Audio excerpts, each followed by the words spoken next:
the show. In the zone, here I go. In the zone, here I go. In the zone, here I go. Yeah, they know I'm a pro.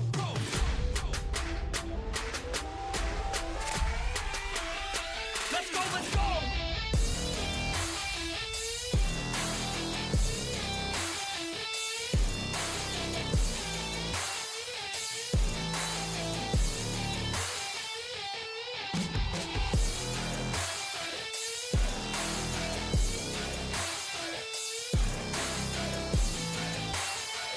Yeah. Let's go. If I go, I'ma get. When I flow, I'ma hit. And I know I'm the kid. I'm a soul, don't forget. I'ma blow up with it. Got my flow so vivid. Here we go, just beginning. Yeah, I throw every inning. Got my flow so legit. All I know is my shit. Here I go, they come with. Post Malone in this bitch. Rock star making hits. Got guitar in this shit. Leaving scars cause we lit. All these bars that I spit. Yeah.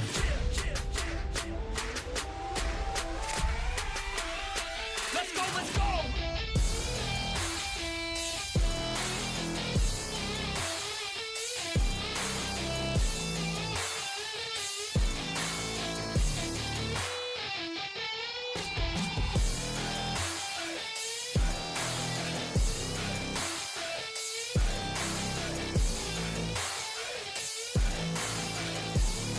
Let's go.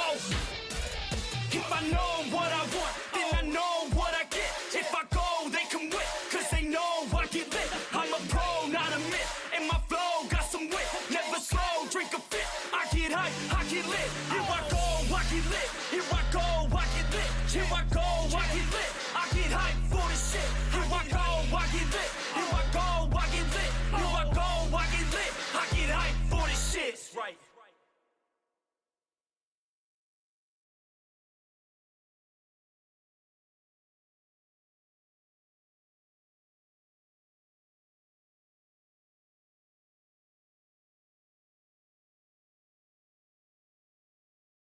All right.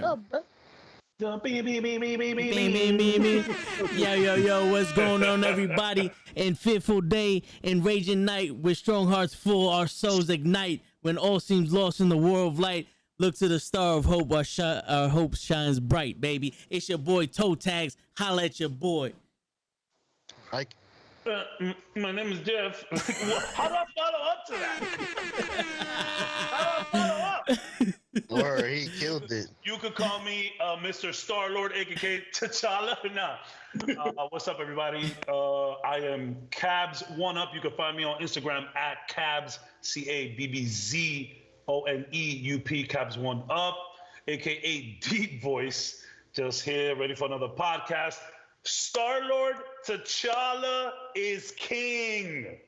That's it. Mm-hmm. Well, listen, if y'all don't know who it is, I just gotta play one clip for y'all. Oh boy. When I say, who's the master? You say, Sonya.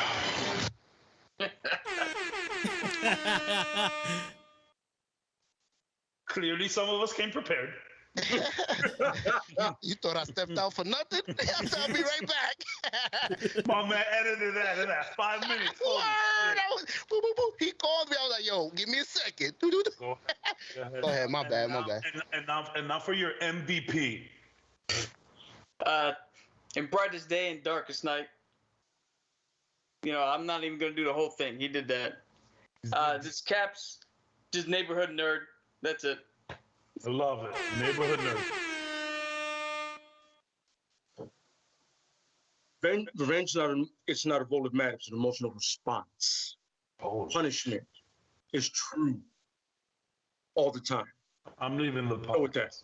I'm leaving the podcast. Land underscore 7.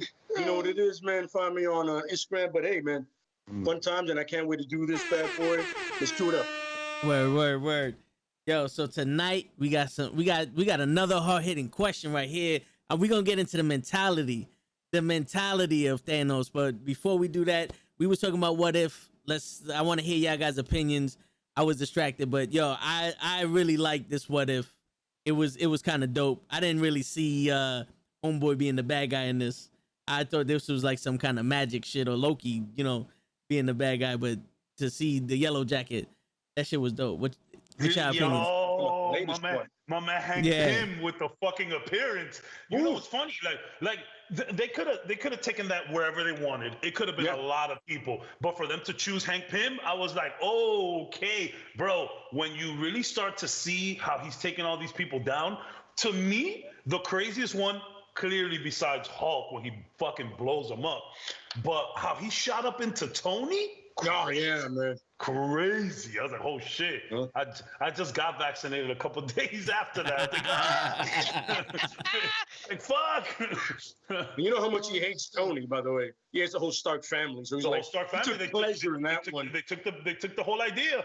Yeah. Show, what'd you think of it? You know me. I'm always not prepared, so I don't know why you came to me first. Show, what do this to me? That's why I came to you, Show. You did this on purpose. That's why. Yep. Because you know what it is, Show. It's time, baby. Pop quiz. Who was the first person to die in that What If Show? Who was the first person to die in that What If Show? Oh, they throwing. Come on, let's do this. Take out the book. First person to die. Manifesto? Mephisto? No. It was Manifesto. Manifesto is now. Manifesto's right-hand man. Yo, Manifesto is our first actual character in the Diamond comic book series. We're starting it all here. That's it. We got a comic book. Wait for the movies. We got a movie, by the way, that's about to come out. It's about to come out. I'm telling you, he's with blowing. A black daughter, by the way, with a black daughter. Oh yeah, the same one. Yes, I have a black daughter. He's blowing our fucking whole production value in this whole shit. We're like $100 million deep at this point. Oh yeah. Oh shit. Oh man. Hey, I think you do this on purpose because it just flows out. I make characters, you know. I'm gonna start my own magazines, bro. Manifestos in it. We're just gonna get animators and illustrators and let's just fucking go for it. That's it. Fuck the podcast. We're going straight to the big screen, bro. Yeah. That's it. That's it. Or to the. We're gonna have our own What If series at this point. For real. I'm scared. Every time I hear that little bell, I know I'm in trouble. Yo, yeah, for real, son. Wait. All right, hold on. Let's get Cap over here to save you. Go ahead, Cap. Please, Cap. Oh, you want me to end? Yeah, that's for you. With the first You can play that shit the entire podcast, bro. You can play the entire podcast. Just leave it on in the back looping. That's it. Might as well. Go ahead. The first one to die was Iron Man. That's right. There you go. Show you failed your first pop quiz. I'm just saying. I'm sorry. It's because you're Dominican. Listen, I usually get 65s on my test, enough to pass. Region. You got the region 55. You got the region score 55. My man. That's how I got out of. That's how I was able to get a dope schedule my senior year. They have forgotten my earth science test. I got passed with a 63. They try to play me, and I'm like, nah, bro. This regions, take that class out. My man, I had like a 1 through 5, bro. I would get into school at 7:15, leave at 12. So it was the best. The best. Oh man, dude, that was my whole high school experience. Was that schedule? I'm glad I wasn't the only one. I appreciate y'all. I mean, I cut a lot, but I made a decent effort. A decent. What have you been thinking about the What Ifs, Cap? Oh, dude, I'm loving them. I'm loving them. The third one so far. Well, let me not even lie about that. Captain Carter's my favorite one. Captain Carter's cool. I didn't see that coming at all. I think the mystery behind it was good. Yeah. They kept me guessing even after she said it's all about Hope. Yeah. I was still like, all right, how is Hope Van Dyne in this? I still didn't think it was Yellow Jacket until he showed up. And the fact that he was Yellow Jacket was dope, by the way. The crazy thing he wasn't just Ant-Man. He was Yellow Jacket. He had stepped it up. Yeah. When Black Widow was looking for the files and shit, I saw that it said Janet Van Dyne. So I was like, and then I saw that they looked at Alexander Pierce. And I was like, I had to rewind that, and I paused it. I'm like, yo, what the fuck is she looking for? And I saw Janet Van Dyne. I'm like, man, they've been mentioning this shit a lot. They've been mentioning Hope. They mentioned Hope before. They mentioned Janet. They showed her there. I'm like, yo, what's happening? I still didn't know it was gonna be Hank Pym. Yeah. Dude, I didn't even peep that Fury was acting weird. Very. I just thought he was doing his spy shit and like just trying to throw him off. Like, what do you mean they died? And what do you mean this? I didn't even catch that it might have been Loki. When he said, "I don't care," I was like, "That's not Fury." Because Fury, even though he picks people randomly, he does like Black Widow. He does care about her. He wanted to change her. You know what I mean? He does. When he said, "I don't care," and then I saw the way he was moving, I was like, "Wait, Fury's good, but he's not that good." You know what I'm saying? Like, that's what I'm saying. Good. He was. I was like, yo, Fury, what are you doing right now? I was like, wait, that's too good for Fury's good, and he has like a immortal serum, but he's not that good. You know what I mean? Don't he got like certain props and stuff? Well, when I saw Fury, he was in the car driving away, doing all his magical things. He looked great to me. I mean, he was out. Well, the car was doing all the tricks though. So I don't know if he's. You talking about Winter Soldier? Yeah. No, I'm just saying. Yeah. I was By the way, saying in general. That I want my SUV stocked with all of that, especially the AC, because the AC was cracking during the whole time. The AC worked the whole time. What does work? The air conditioner. He's like, great. Of course. Great. But I mostly want that gun, because it was just also. I don't know what those rounds were, but they were going through everything at that point. Fuck that. I want the little laser thing that he fucking was able to carve into the fucking earth with. My man, where did he go? Where did he end layers. Where did he He go? went into the DC sewers and found that spot. I was like, damn, you planned for everything. That man might not have shit on Fury. Lightsabers exist in the MCU. Like, confirmed. That is a lightsaber. I don't give a fuck what anybody says. It's a lightsaber. For sure. I mean, by the way, it was in the hands of Mace Windu, so it's like it's fair. It's fair. It's in the hands of the best fighter in all of Star Wars, by the way, because he really is. I don't think anyone is ever going to get to use that gadget in the MCU but Mace. Nobody will. Not. Go ahead. What did you think about What If so far, left? I'm not gonna lie to you. I am a huge fan of the Captain Carter one, being a Cap fan. And I love the fact that it showed more of their relationship when they showed that it didn't. She loves him regardless. It didn't take for him to get jacked. She was like, yo, his heart is what I love. Yeah. And then showing someone that has actual soldier experience with the serum is absolutely batshit. It's awesome. You're flipping over fucking armored trucks. You're like, it's on, but when she slices that shit, very reminiscent of Matrix 2. Oh my God. Right there, yeah, that highway awesome. scene. Saying, and then she went all in on that Hydra kind of thing and just went for it. Like, she was like, yo, this is what I got the serum for, to do this kind of shit. And they need to follow up that one with her coming back, by the way. Oh, she's already in the future. I would love to see that. I would love to see that. Yeah. It should be a different dynamic if Stark is still Stark.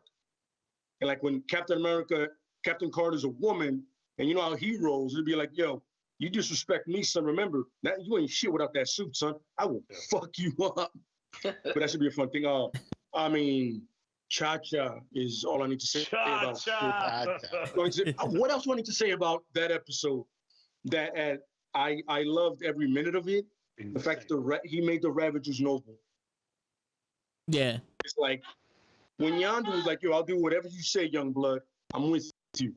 You know, I got you 100%. I don't like this choice, but if you go that way, I'm going that way with you. I love when he tells them too. I know you're the soul of this team, but I'm still the captain. Correct, yeah. I'm still the captain. Chill I'm out. the captain, but I know they all listen to you, bro. At the end of the day, nobody's gonna say no to you. You know, and Thanos was hysterical. The fanboy was amazing. But the end of it, man, I should not be tearing up watching the cartoon at all. And then I saw the end credit with that face, and you see that little, and I was like, all right, I don't need this right now. Lion King. No, I got something in my eye, honey. You crying? No. That was I want to lie and say that it was legit tears, because knowing that he did that and everything else he did while he was battling what he was doing is fucking next level, man. and he told no one. And just like a king would do, he went on and he did what he did like a true king. Honestly, that's something I compare it to, like a king still running his kingdom, not letting his people know that he was like weak, but he was still showing strength, which was Very inspiration. Yeah, it's very inspiring. That. And then see, the third one is just you came in kicking doors, waving in the 4-4 like shit. Yeah, shaking babies. We're doing this today. Are you guys ready for this episode? Because I don't think you're not, and we weren't. None of us were. Yeah. Violence for that episode, 100%. That was that's my hope, and I can't wait. I mean, we need a Green Light season 2. I said this earlier. Yeah. Green Light season 2. What are we waiting for? Word. Just do it now. Do it already. Yo, right now. hold up, real quick. Yo, Show, I can see it in your glasses, bro. Your mind is wandering. What's going on with you? I got a question for Lay. All right. This is why I'm confused. I thought they said whole skin was unbreakable. In here. He said he thought they said the Hulk skin was impenetrable. Yeah, I thought they said the Hulk skin was impenetrable. Yeah, but we got to remember this. Unbreakable. You got to remember two things. This is Hank Pym. Yeah. Hank Pym is a genius. He's like Stark Reed Richard level genius, bro. He's gonna find a way to get through it. You gotta remember that. This is not like it's not like it was Hawkeye that made it up. And Hawkeye's like a tech genius on the low, but this is Hank Pym. This man, I mean, when you can make something that small, you're gonna break it down to the micro level to penetrate anything. Remember, you can get to the point where anything is small enough, you get it to anything. Anything. Yo, Darcy, Quantum Realm, what up, man? Appreciate you coming Quantum through, Realm. brother. Appreciate What up, you. Sean? I'm saying the Quantum Realm is next level. So the Hulk skin is in the Quantum Realm. That's all you need to say. Got it. This is why I like y'all. I think of stuff y'all make it clear for me. Oh wait, so Hank Pym went into the Quantum Realm to get to the Hulk, or he just went right before? What I'm trying to say is that if he can go to the Quantum Realm, he can get into damn near anything. I don't care how penetrable your skin is. How impenetrable. Yeah. This the Quantum Realm is like Michael. The level of Michaelverse, I cannot even begin to understand what it is. You saying? Then you gotta remember the skin has natural pores, which let out sweat. Which you can just if you're small enough, you can go through the pore. Now you're inside the body. Okay. Absolutely. Okay. That makes sense. I love that they during that scene with Hulk, they called back to the Incredible Hulk. That was the whole scene. I was like, yes, we need that kind of respect. That movie is not terrible. It's not great. It's not good, but it's not terrible. But they didn't use that word Norton though. No, and they purposely did that. So they actually thought about it. I read somewhere that they really thought about no. They were like, no, it's got to be Ruffalo, 100%. It's got to be Ruffalo. And the funny thing is, he did voice it, which is amazing. I love the fact that there was a lot of the original cast voicing. Not everybody, but a lot of them. About 85% of them are voicing themselves. Absolutely correct. Yes. Dude, but the people they have the recast, they're not that bad. I didn't know, like Drax. I didn't know that wasn't Dave Bautista. He sounded just like him. I didn't know that was in Thor. I'm not gonna lie to you. I don't know that was in Chris Hemsworth. I was like, oh shit. And it's not Stark either. No, it's not. It's not Stark either. It's that's Robert Downey. That's not Robert Downey. That's I think it's from one of the cartoons. Yeah, I think that's the guy from I was just the Avengers Assemble. Yeah, I was just about to ask that. Did they use the guys from those cartoons to revoice them? Of course, yeah. Because that would like Caps was something Bloom. I forgot his name.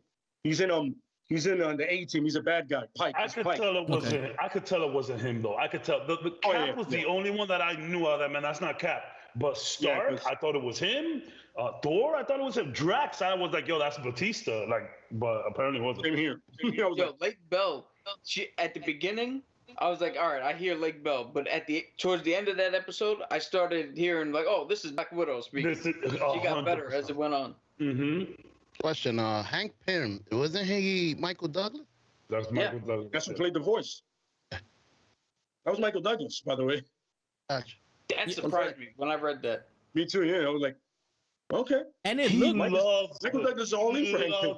He loves this comic book shit. Oh, yeah. Like when he talks about it, he loved it. It could have been the smallest role for that shit. He would have been like, "Yeah, I'm down." He loves that shit. You know, people like Iron Man and these dudes, they're tired of it. You know, We made our money here. Yeah, they're gonna watch a cartoon. Go ahead, Tags. that's a perfect segue because the next subject is gonna be where you guys found your love for comics.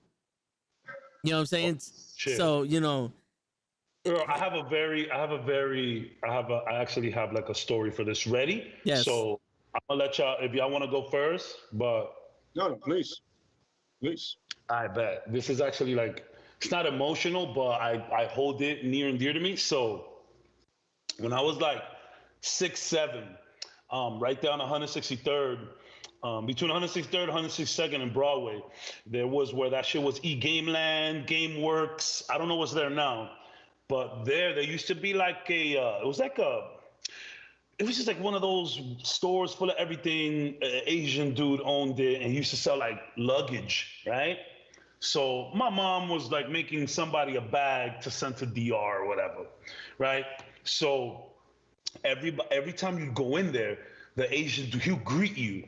Like every time someone opened the door, he'll greet you. So he would say, every time you'd come in, he'd be like, "We have Spiderman and X-Man." And like there was a fucking wall of action figures, bro. Just a full-on wall. And you know, we was broke coming up, you know, so it was just like $10. But you know, even for like, you know, us growing up and shit, we're kind of poor. So that was a lot. You feel me? $10 was a lot. So one day we went in there. He goes, "We have Spider-Man and X-Men." So I'm looking, and my mom is like, "Yo, go for it. You could get one." I'm like, "Word?" She goes, "Yeah, just one." I'm like, just one? You kind of need two to fight." She goes, "Just one." And I'm like, "All right, Mom, my bad." So I'm looking, and you know, so it was a popular place at the time.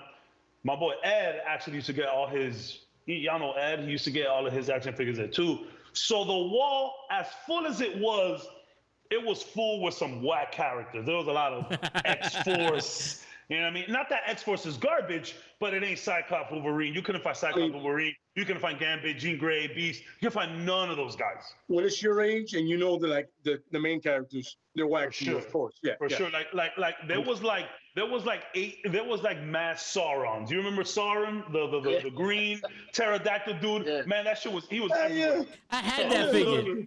So I was looking, and I grabbed the box. And this is a story of how my favorite X-Men came to be. So I grabbed the box. I see this dude. He has a whole black outfit on, blonde hair. He has knives with like this like kung fu grip where he throws the knives. It's like one of the only ones out of the whole entire series to do that. So I was like, okay. I grabbed them. I'm looking. And it says, "Yo, this guy's power is luck." I said, okay, say less. And that was Long Shot. So when I got back home, I was like, man, I've seen cartoons, I've seen all this. I'm like 7, 8 years old, maybe, I don't know. So I'm like, I've seen all these cartoons, whatever, but I don't know much about it. So then at that point, I got extremely invested into X-Men and I really started. So then, you know, you'd be walking through the hood and there'd be like just comic books everywhere on the corner for $1. I saw an X-Force fucking comic book with Long Shot on the cover. Nah, we're taking that. It was like 50 cents in the street, bro. My mom bought me like 3 of them. And that's how I got into comics. That's dope. I love you. Thank you. That's dope. Show, you want to go next or you want to? I'll go next because I'm short. You know, my love for comics started today when you guys gave me a test. No, I'm just messing. Yo, Jason, Pimp Boy, appreciate y'all passing by, bro. Word. I started opposite from you guys.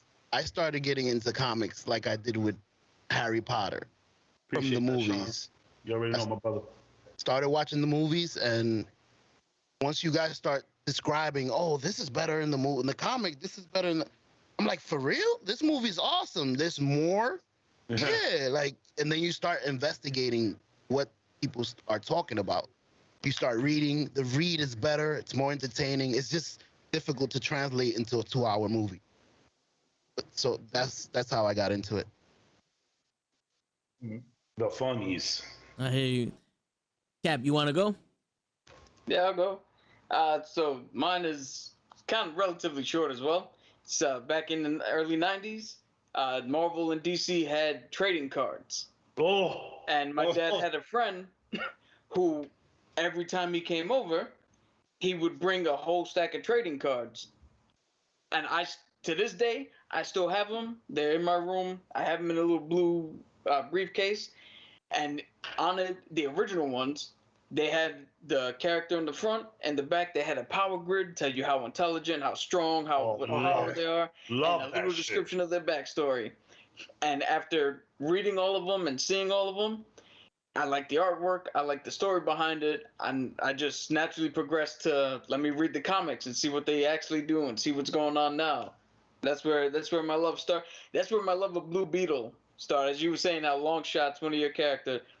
Love of Blue Beetle, because the card I had was, the artwork on it was so fantastic. And I thought his story was just, like, he was a cop who just, the original one was a cop. The next guy had a, had a tech company. Yeah. We didn't get to the new one yet because it was back in the 90s. But just the fact that these guys, that they pass down the mantle and different heroes different people can be the same hero. Shit like that. It's the first time I ever seen team-ups where Daredevil and Ghost Rider, two of my favorite. I actually have the card where Daredevil and Ghost Rider were a team-up for the card. I had a little story in the back. I have that same card. Oh, this is from the same series. Yeah. Oh man, those cards. That's where I got my love from. It started with the cards, and then it progressed to reading, seeing the movies. Do you remember the Batman Returns trading cards? They came in. Oh my God, cracking them shits was incredible. I mean, they're from the movie. They don't have any value to them. I don't think so. But I remember popping them shits and getting getting that Catwoman. Yeah. Yo, just oh my God, it was great. It was great. I love them shits. Yo, thanks, Ram, for the new subscribe. Appreciate you, brother. Ooh, appreciate you, brother. In the building. Subscribing. Word. We in the building. Word. Yo, Cap, quick question, Cap. Have you gotten those cards valued? I wonder if you sitting on a gold mine. Well, I'm not saying you're gonna sell them. No disrespect. You don't be selling my cards. To be completely honest, getting them valued has never crossed my mind. Yeah, same here. Ooh. What you got there? This is the cards that we had growing up. Like, we had our own little stacks and shit. Yeah, so what he has right there, I believe, is a whole container where they printed out like the like either Spiderman comic, the cover art, or different just Spiderman art that came out in a whole set. And my dad's friend brought three of them. One for my dad to hold, and one for me, and one for Vin. Back when we were young, really young. Nice. But now, I never thought of getting them appraised because, I mean, I can't get rid of those things. Yeah, and they're pretty much mint too, because we never took them out of the thing. You're gonna have money in your pockets. The thing about that is that you gotta sell them in sets. So if you don't have a particular set, they ain't gonna give you shit. Yeah. I'm talking, I got the old school DC ones where the whole card is like gray, except for just the center. On the gold mine. Word. Yo, Lay. Go ahead. Oh yeah, mine is it's a kind of a movie comic book thing. So I had my father's friend was a comic book guy, and he gave me a comic book, and I was like, all right, you know what I'm saying? I was just about the movies at this point. This was like 89, and he gave me a Punisher comic book. War journals. My man set you off on the wrong path for the rest of your life. Yeah, I was like, elbows. I was already a violent motherfucker from the start. I didn't know that, bro. I was violent from the movies already. It was like, it was terrible with the movies. And all of a sudden I'm like, war journal. I'm like, all right, sounds dope, you know. And then all of a sudden, like, I read he's a Vietnam vet. I go, all right, Chuck Norris kind of deal, whatever, you know. American Ninja deal. All right. So now read it. And I get invested already. I'm a fan, right? And then not too far off that, like a little, I see after that the Dolph Lundgren movie, right? Oh God! So we're gonna add layers and layers on top of violence at this point, right? Then I see the Tim Burton movie, of course, with Batman. It's dark. I'm done. That's it. I'm ready. I'm getting comic books now. I'm watching them, right? And I'm doing this, right? And they got to the point where, it was movies, pro wrestling, and comic books. You know what I mean? And then that inspired, like I was already doing martial arts, that inspired everything else. Like it was a flow of everything going to that same direction. Yo, Like I could not the building. Good looking I could out. not pick up certain comics at one point. And then the Punisher just got silly. So I stopped. And then they did Walking Back Frank. He was like, yo, he came back to reality. And I was like, I'm back home now. I'm back where I need to be with Frank Castle. And then the other characters, I mean, Wolverine is pretty much, it's kind of an offshoot of Frank Castle. Batman, you don't see similarities. But then with Nightwing, it was a thing of not being who brought you up, being better than that person. So I kind of saw that. I saw him be more optimistic and a better human being than Batman, more developed. Like, yo, his shit wasn't like, yo, I have pawns in my life. I go, no, I love these people. These people don't have pawns. I care about these people. You know what I mean? But then Red Hood came and I was like, wait, I know what it is to be that guy. You're not the guy, but you're a badass guy. Mm-hmm. So, you know, it's like I could relate right away. Like the moment the guy got dark and started using weapons, I was like, well, if he's like the Punisher, I'm in. I like all that Punisher Nick Fury stuff. They had a nice little run. Yeah, you know what I like about that is Nick Fury and one thing goes, yo, the Punisher may not have superpowers, but I can recognize him. His skills are like at that level. He's basically the Winter Soldier without a fucking metal arm. Absolutely correct. When you need a whole fucking when you need something cleared, you send him the Punisher. You send him Frank. Absolutely correct. Yeah, and Fury has done that plenty of times. Like, yo, listen, well, we need you. But my favorite Punisher thing is when I'm like, yo, when the U.S. government wanted to use him to kill Bin Laden, he was like, I'm not going to kill a problem you made. That's your fault. That's the CIA's fault. That's real. I don't clean that kind of mess up. I clean the trash that has nothing to do with you guys. Now, you want me to kill all of you in this room? By the way, spoiler, he does.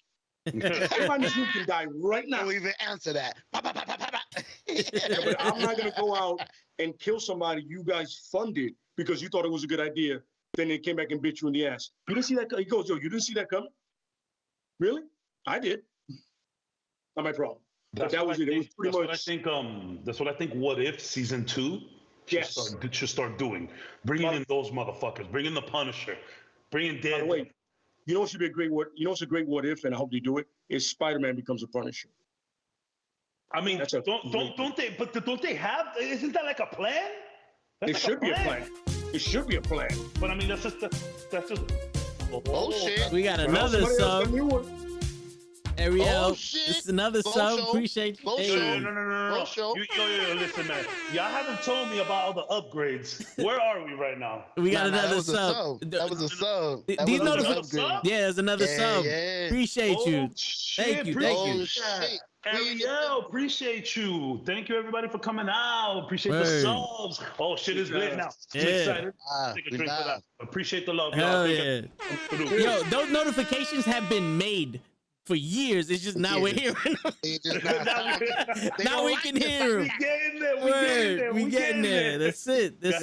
Yo, I want to. Next question. Keep the ball rolling. Next question. I want to give a shout out to Alex that corrected somebody in the group. Like, yo, we do wrestling Thursdays. Yeah. This is comic time, brother. That's right. You know, and I appreciate the fact that he's like, yo, listen, they're doing something right now, so I'm gonna let you know what it is. Because he's a fan, so I appreciate that. He's like, yo, listen, don't have time to correct you, but let you know this is comics today. You do that Thursday.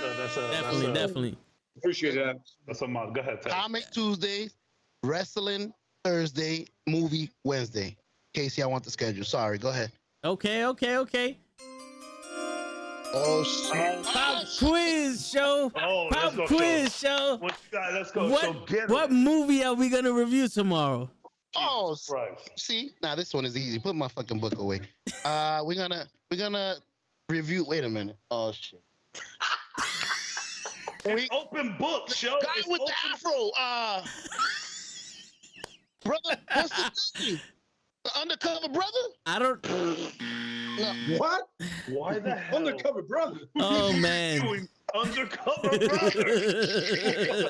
We need to do that one, by the way. We should do We that should one. do that one. That's Yeah. a hidden gem. That's a hidden gem. That's gonna go on the list. The hot sauce dispenser he has on his fucking watch. Jeez. You can put it over the mayo? What the fuck? Yo, it's so racist. That's so Alright.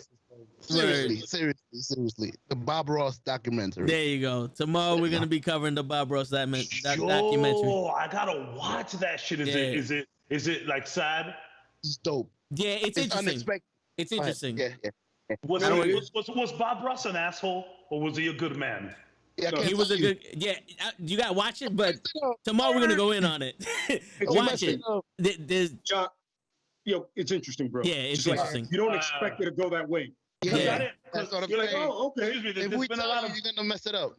there's been a lot of documentaries and they just destroying all of our childhood heroes. How that Bob Ross is untouched. I don't want to watch it. No, he's good. He's good. Okay, cool. Yeah. But the Also, shit that happened with him is crazy. Mr. Rogers is also untouched. So like, Mr. Rogers was Mr. Rogers. That was his life. Yeah. Like that one dude was trying to look into it, and he was like, "No, he's the same guy. That's who he is. Yep. Just a nice guy, apparently. Guys, people could be good." What we got next time? Well, all right. So I'm gonna give my little explanation of why I fell in love with comics. So growing up, my brother was in the comics as Cap, and I remember Halloween I was Batman, and I was a wrestler. I was a wrestling fan, so me and him used to wrestle, and I always used to dress up as Batman. And then you have pictures as Batman? Not on me. Probably somewhere. Not on me. If I find them, I'll post them up. We gotta go to Vic. Yo, Vic, get the pictures. So everything for me was wrestling, but then you had the Saturday morning cartoons, and we watched Spiderman, and then Spider-Man with the Punisher was one of my favorites. Carnage was one of my, everything I knew was from the cartoons, the Batman cartoon, the Superman cartoon, and the Spider-Man cartoon. Then the movies came out, and I was like, all right, this is just, whatever the case may be. And I didn't really get an appreciation for comic books until the MCU. Because before, every movie would be its own independent story, so there's nothing you draw from. It's everybody's, vision of what Batman was or what Spider-Man was, and they had different characters and all that. So the gist of it. But when the MCU started coming out and you start seeing, they're pulling from comic book narrative for Captain America or Tony Stark and all that. And then I hear my brother going, but in the comics they did it this way. And I'm like, hold on, wait. You're telling me that there's actual documentation of this story, and it's better than what the fuck they put out there. I love it. I don't always. No, but the way he described it to me, it's like, why the fuck did they didn't just do that? It's like we have to adopt it for TV, but that don't make no sense. And then I started realizing, hold up, the comic books have deeper stories than the movies. 100%, yeah. And that's where it's like, okay, I'm not a reader. I'll be the first one to admit it. I'll dib and dab in the comics. But when I hear the comic book lore of it, everything like that, that's where I'm like, all right, I appreciate this shit. And it makes me appreciate the movies a lot more because it's like they pulled from this one, they pulled from that one. Like when you watch the Easter eggs from the Spider-Man trailer, you hear they got this one from the Welcome Home. They got this one from the Happy Birthday. They got this one from this. And then I look at Cap and I'm like, encyclopedia, turn to the page, Spider-Man. It's true. And he goes, yeah, let's see how they put it in the movies. And I'm somewhat. like, yeah, you know what I'm saying? So it's like, it's dope to actually know that shit happened. It's like, to go back to wrestling or some shit. It's like when you're listening to people talk and they bring up a storyline they had back in the day. And, in their promo, they're mentioning that and you go, that actually happened. He's actually using history to make this make sense. You know what I'm saying? So it's like the movie is like, so someone didn't just come up off their ass and design this for the movie. They pulled that out of the book, the historical documents. They took this shit out of the Bible. So that's why that's why it made me appreciate the comics more because it's like, all right, this shit's making sense. They go in with these stories. You know, so that's Segura the building. What up, Yeah. kid? Appreciate y'all coming, man. I really appreciate. Sorry to interrupt. No, it's so good, What so up to good. my people? Damn, Mauro on the building. Eli. Yo, I got my whole job here. I got my whole job. Oh shit, they in the building. Appreciate y'all, man. Appreciate welcome y'all. everybody. Welcome. Welcome, job. Don't get him Appreciate it. fired. Word. He's just talking comic books. Word. So that's gonna lead us into our main event right now. Let's do it. The Thanos snap, right? So I know that the motivation for his snap in the movies is different from his motivation in the comic books. I'm glad they changed it. I feel you. Yeah. I feel This you. is something I know. Oh shit. Yeah, and Oh shit. I know this. wanted to ask y'all. Well, one, if somebody could clarify real quick what his motivation for in the comics for the snap, and It's also easy to impress Lady Death. That's all. Wait, don't take my only answer. It was for pussy. He did it for pussy. It was only for pussy. Yo, bro, let me. No, listen. It wasn't quiz time. My bad. Next time I'll stop for quiz time. Yo, listen. I'm glad they changed it. The reason everyone loves Thanos on top of Loki, on top of Killmonger, on top of Killmonger, on top of Winter Soldier, is because of why he's doing this. Motherfucker, stop for 1 second. Like, you know what? Maybe we should snap 50% of everybody. Let's just start from 50%. Let's not start from 0. Let's start from 50 because he's right. But in the comics, when you're doing that shit for pussy, bro. Like, nah, I didn't like that. I didn't like that at all. What is Mistress Death to him? Like, is that his girl? Because in the comic I was reading, she just came up to him, yo, I need half of the people gone. Okay, I'm gonna go get the stones. Exactly. That's literally what happened. Okay. Sad part is you're absolutely correct. It is that simple. It's that simple. No, Sadly, what you doing? it is. A bean. Come on, give me a bean. So Death asked him to do that. Mm-hmm. Lady Death, yes. Okay. Or Death, yes. All Death, right. yes. Okay, Death. so when you saw Lady Death pretty much come into Ragnarok the movie, were you anticipating that he was gonna do that for? You talk about Hela? You're talking about Hela. Wasn't she? Yeah, Wasn't Hela she deaf? and Lady Death are different entities. Oh, Yeah, she's yeah. just the You're talking goddess about of. two different entities. Yeah. She's just the goddess of the underworld. Hela is the goddess of death. She's the goddess in of their death. thing. Exactly. Like in Norse mythology, she's the goddess of death. Okay, so they're not this. All right, Lady Death is a completely different thing. all right. Yeah, all right. Lady Death is the actual embodiment of death in the Marvel's comic book universe. All right. Mhm. So And Thanos has the hots for her. Because that's the thing. At the end of the day, Thanos is a guy. And guys like toxic girls. You know what I mean? So she is the personification of toxic. She just literally said, yo, I want half of the people wiped out. And my man just went on a fucking tour getting all of the stones and bam, just did it. I'm so glad they took Lady Death out of it. Yo, Thanos is in the comics, he's the biggest fucking simp. The biggest sin. She didn't even give him nothing at the end. She just was like, whatever. I'm gonna move on to something So who else. does she fall for? The biggest, silliest asshole in the world, Deadpool.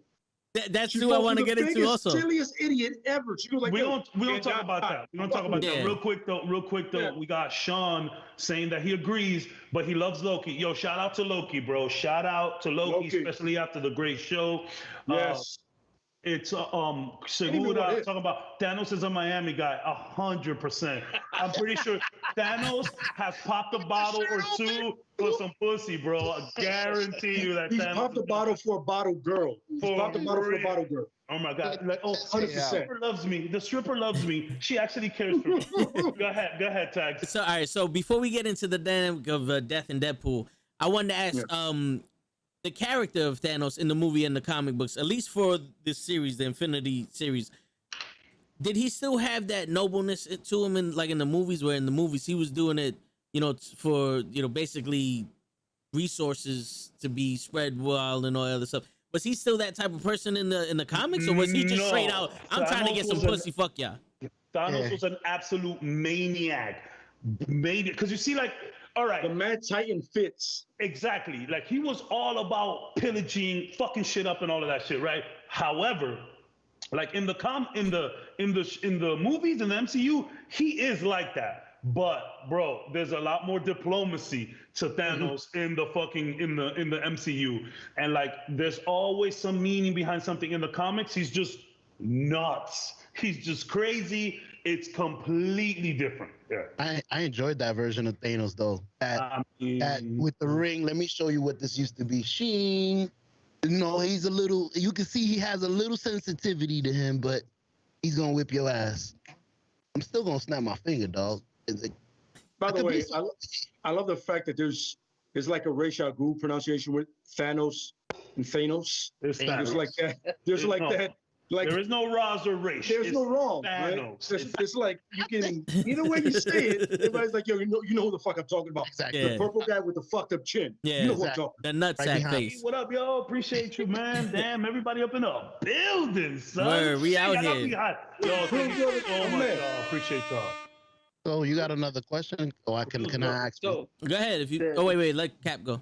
Yeah, go ahead, my brother. to illustrate the main difference, if you look at how Thanos tortured Nebula in the movie, where he just pulled her apart to get a memory out of her, versus what he did in the comics, where he basically turned this bitch inside out into a living fucking zombie. Legit. And like just had her stringing along. Like what he did in the comics was way worse than whatever they would have done in any movie. We definitely got a PG Thanos. We got a PG. We got a PG-13 Thanos. We might have. That might have been an NC-17 movie. The way he would have done the business he did. Yeah. There would have been nothing, and that would have been nothing sexual. That would have been so gory. They got to be like, yo, this is what we got to do it because the shit that he pulled off. You know what? PG-13 Thanos is scarier because a villain that you can actually agree with and a villain where you can see his point is a lot scarier to deal with than the dude who you're like, oh no, he's just bad. We got to stop him.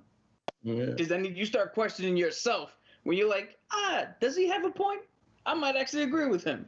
Go ahead, snap your finger. Show, you said you had a question? My bad. Yeah, I more of a comment because I read in the comics. I actually could now see. Well, I read the part where he snapped his finger, and for me, it was a lot more dramatic in the movies. I don't know if it was for you. It was. It's hard to get that across on paper. Okay. You know what I'm saying? And not only that, again, we went on a rant about Infinity War, Endgame, and all of that shit, bro. It's just seeing all those people dust at the end, bro. Like when he snaps, we see a couple people, whatever. We see some life, but we don't really see it go down like that. But man, just seeing these characters that we've grown to love. I mean, I'm just talking about Bucky. We talk about Spiderman, like son, like this shit was crazy. So that's why I feel like it was more impactful. In the comic, it's just like snap and everybody was gone. You know what I mean? Yeah, like one page, you got a panel, we're good. Another panel, everybody's gone. You're like, there's no bill. Like, no. The moment I saw Bucky walking towards Cap and I just see him do this, him and Black Panther more than anybody else, I was like, fuck, I love these guys. Black Panther. And all of a sudden they're gone. But like, yo, Spider-Man. No, you know why? He's young. I'm fine with that. You know, Bucky's like 109. He just got good. Bucky literally became a good person today. Like 2 days ago. and then Black Panther, like, yo, I just met this dude. Yo, what the fuck, man? That is kind of crazy. Spider got 2 movies into him. I'm like, yo, he's fine. He's okay. It's okay. He'll be back. I'll feel bad. So, is there any part of the comic book Thanos that you would have liked to seen in the movie? I mean, you know what? I kind of appreciate a little of that ruthlessness in Thanos in the comics.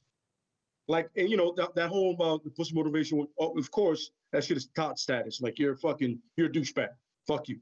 But just a little more ruthlessness. Like, if he would have killed the Hulk, I would have been like, oh shit. That's what the Hulk. I mean, he just fucking killed Loki. We're gonna take out Loki and the Hulk in the first 10 minutes of the movie. Listen. You wanna get on some shit when he does the Hulk with Dash and he just goes, fuck it, snaps his neck out and be like, oh, okay. Okay, now it's a problem. I would have liked to see now it's an issue. But I get it. They had long-term plans for the Hulk and She-Hulk. Yeah. But I would have been on some like, by the way, he did kill Loki. He killed Loki and the other dude, the guy that I forgot the guy's name. Heimdall? Yes, Heimdall. So he did kill, people sleep. Heimdall was a very good character. He was, man. He was a great character. I think he could have been developed better. He was a great character. He killed Vision too, like Cap said, Yeah, right after one he killed him. He reversed time and did it again. By the way, side note, he did kill Cap when he decked him, but he did turn back time. Because it's a Thanos punch. You're gonna die. I mean, Cap. I don't care who you are. Cap could take it. Cap could take it. No, he could take it. We're not gonna get into this conversation. Remember, Cap could take it. By the way, side note, in the comics, Cap is the first one that stands up to him, but he is the first one to die. Cap stands up on something like, yo, we'll do this. And he's like, well, all right, cool. That's a whole. Oh, my. That's an But wasn't he also scared, though, in the comics? Cap, as soon as he started seeing the people disappearing, he's like, oh, shit, this is something I don't think I can handle. Yo, William, what's up, kid? Thank you for coming by. Okay. So you took the website and actually used it. Yeah, so my I'm brother. impressed. I'm very impressed, Joe. I appreciate Show's that, doing homework. My man. There you go, bro. Clap that up, baby. My man. There you go. There was some fear. There it is. I would have liked to seen a little bit more gruesomeness from Thanos. I get that he choked Loki, but you still just choked him. I would have liked to see give me like rip somebody in fucking half or some shit. Like, you know what I mean? Yeah. Let me see like a it's funny. You see what he does to Drax and what's the other girl? Antenna girl? Mantis. Yeah, Mantis. You see what he does, like how he turns Drax into like these little boxes, and he makes Mantis kind of like an accordion. Yeah. He does that in the comics. That is straight out of the comics. But I would have liked to see like blow somebody's head up. You feel me? Like do some wild shit. I would like, but again, it's MCU, it's PG-13. They can't do that kind of shit. But I would have liked to see a little bit more gruesomeness as well. Like Les said, just a little more Thanos. You don't gotta go all the way with it, but just a little more. Who you would have sacrificed? If somebody's gonna refer to him as a Mad Titan, I want to see the madness on some Macho Man shit. Give me some of that. Who would I? Who would you want him to rip apart? Because it's somebody that you're gonna look as weak once he does. Honestly, so. Hawkeye. Just rip Hawkeye in half, bro. Just fucking bang, and just fucking rip Hawkeye in half, son. Yeah. You even got powers, son. I was gonna say no disrespect to anybody. I like Hawkeye, but it would make sense that he does it to Hawkeye and not anybody else. What if he would have did that to a Squirrel Girl? Like if they would have introduced Squirrel Girl and he would have just ripped her in half in the movie. That would have been BS because in the comics, Squirrel Girl beats the shit out of him. Yeah, she does. But it would have been on some first of all, would have been hilarious to me because I'm like, oh shit, I didn't see that coming. It just goes. But the fact that it's a woman and a Squirrel Girl that did whip his ass, I'd be like, oh. Can I play that back? I'm like, can we play that back? Darcy even said it. It would have been nice with some more rated R. And I mean, that's kind of the thing. There's so much like MCU that would have been better with just a little bit more rated R shit. Maybe a couple curses, maybe a couple of like intense fights, maybe see somebody's head ripped off. It would have been cool, but Disney.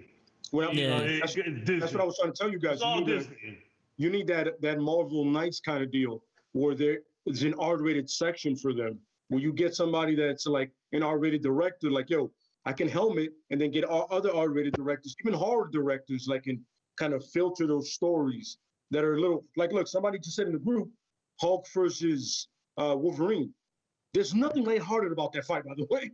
That shit is legit badass. I would love Marvel Knights kind of deal. You kind of filter that. What was the cartoon where they fought? Was it Avengers Assemble? And the cartoons where they fought? Because that shit was badass. I believe that. Yeah, they did a Hulk versus. The Hulk versus where he fought Thor. It was Thor. It was Thor and him. Yeah. That shit was crazy. Yeah, that was crazy. It was a good fight. Cap. If anybody knows how that fight goes, under Marvel Knights thing, Marvel, I'm throwing it out there. I haven't copyrighted this. Thanks for the sub, Sean. Do it. Thanks for the sub, Christian. My bad. Thank you, Christian. Yep. Yo, Cap, your turn on the question.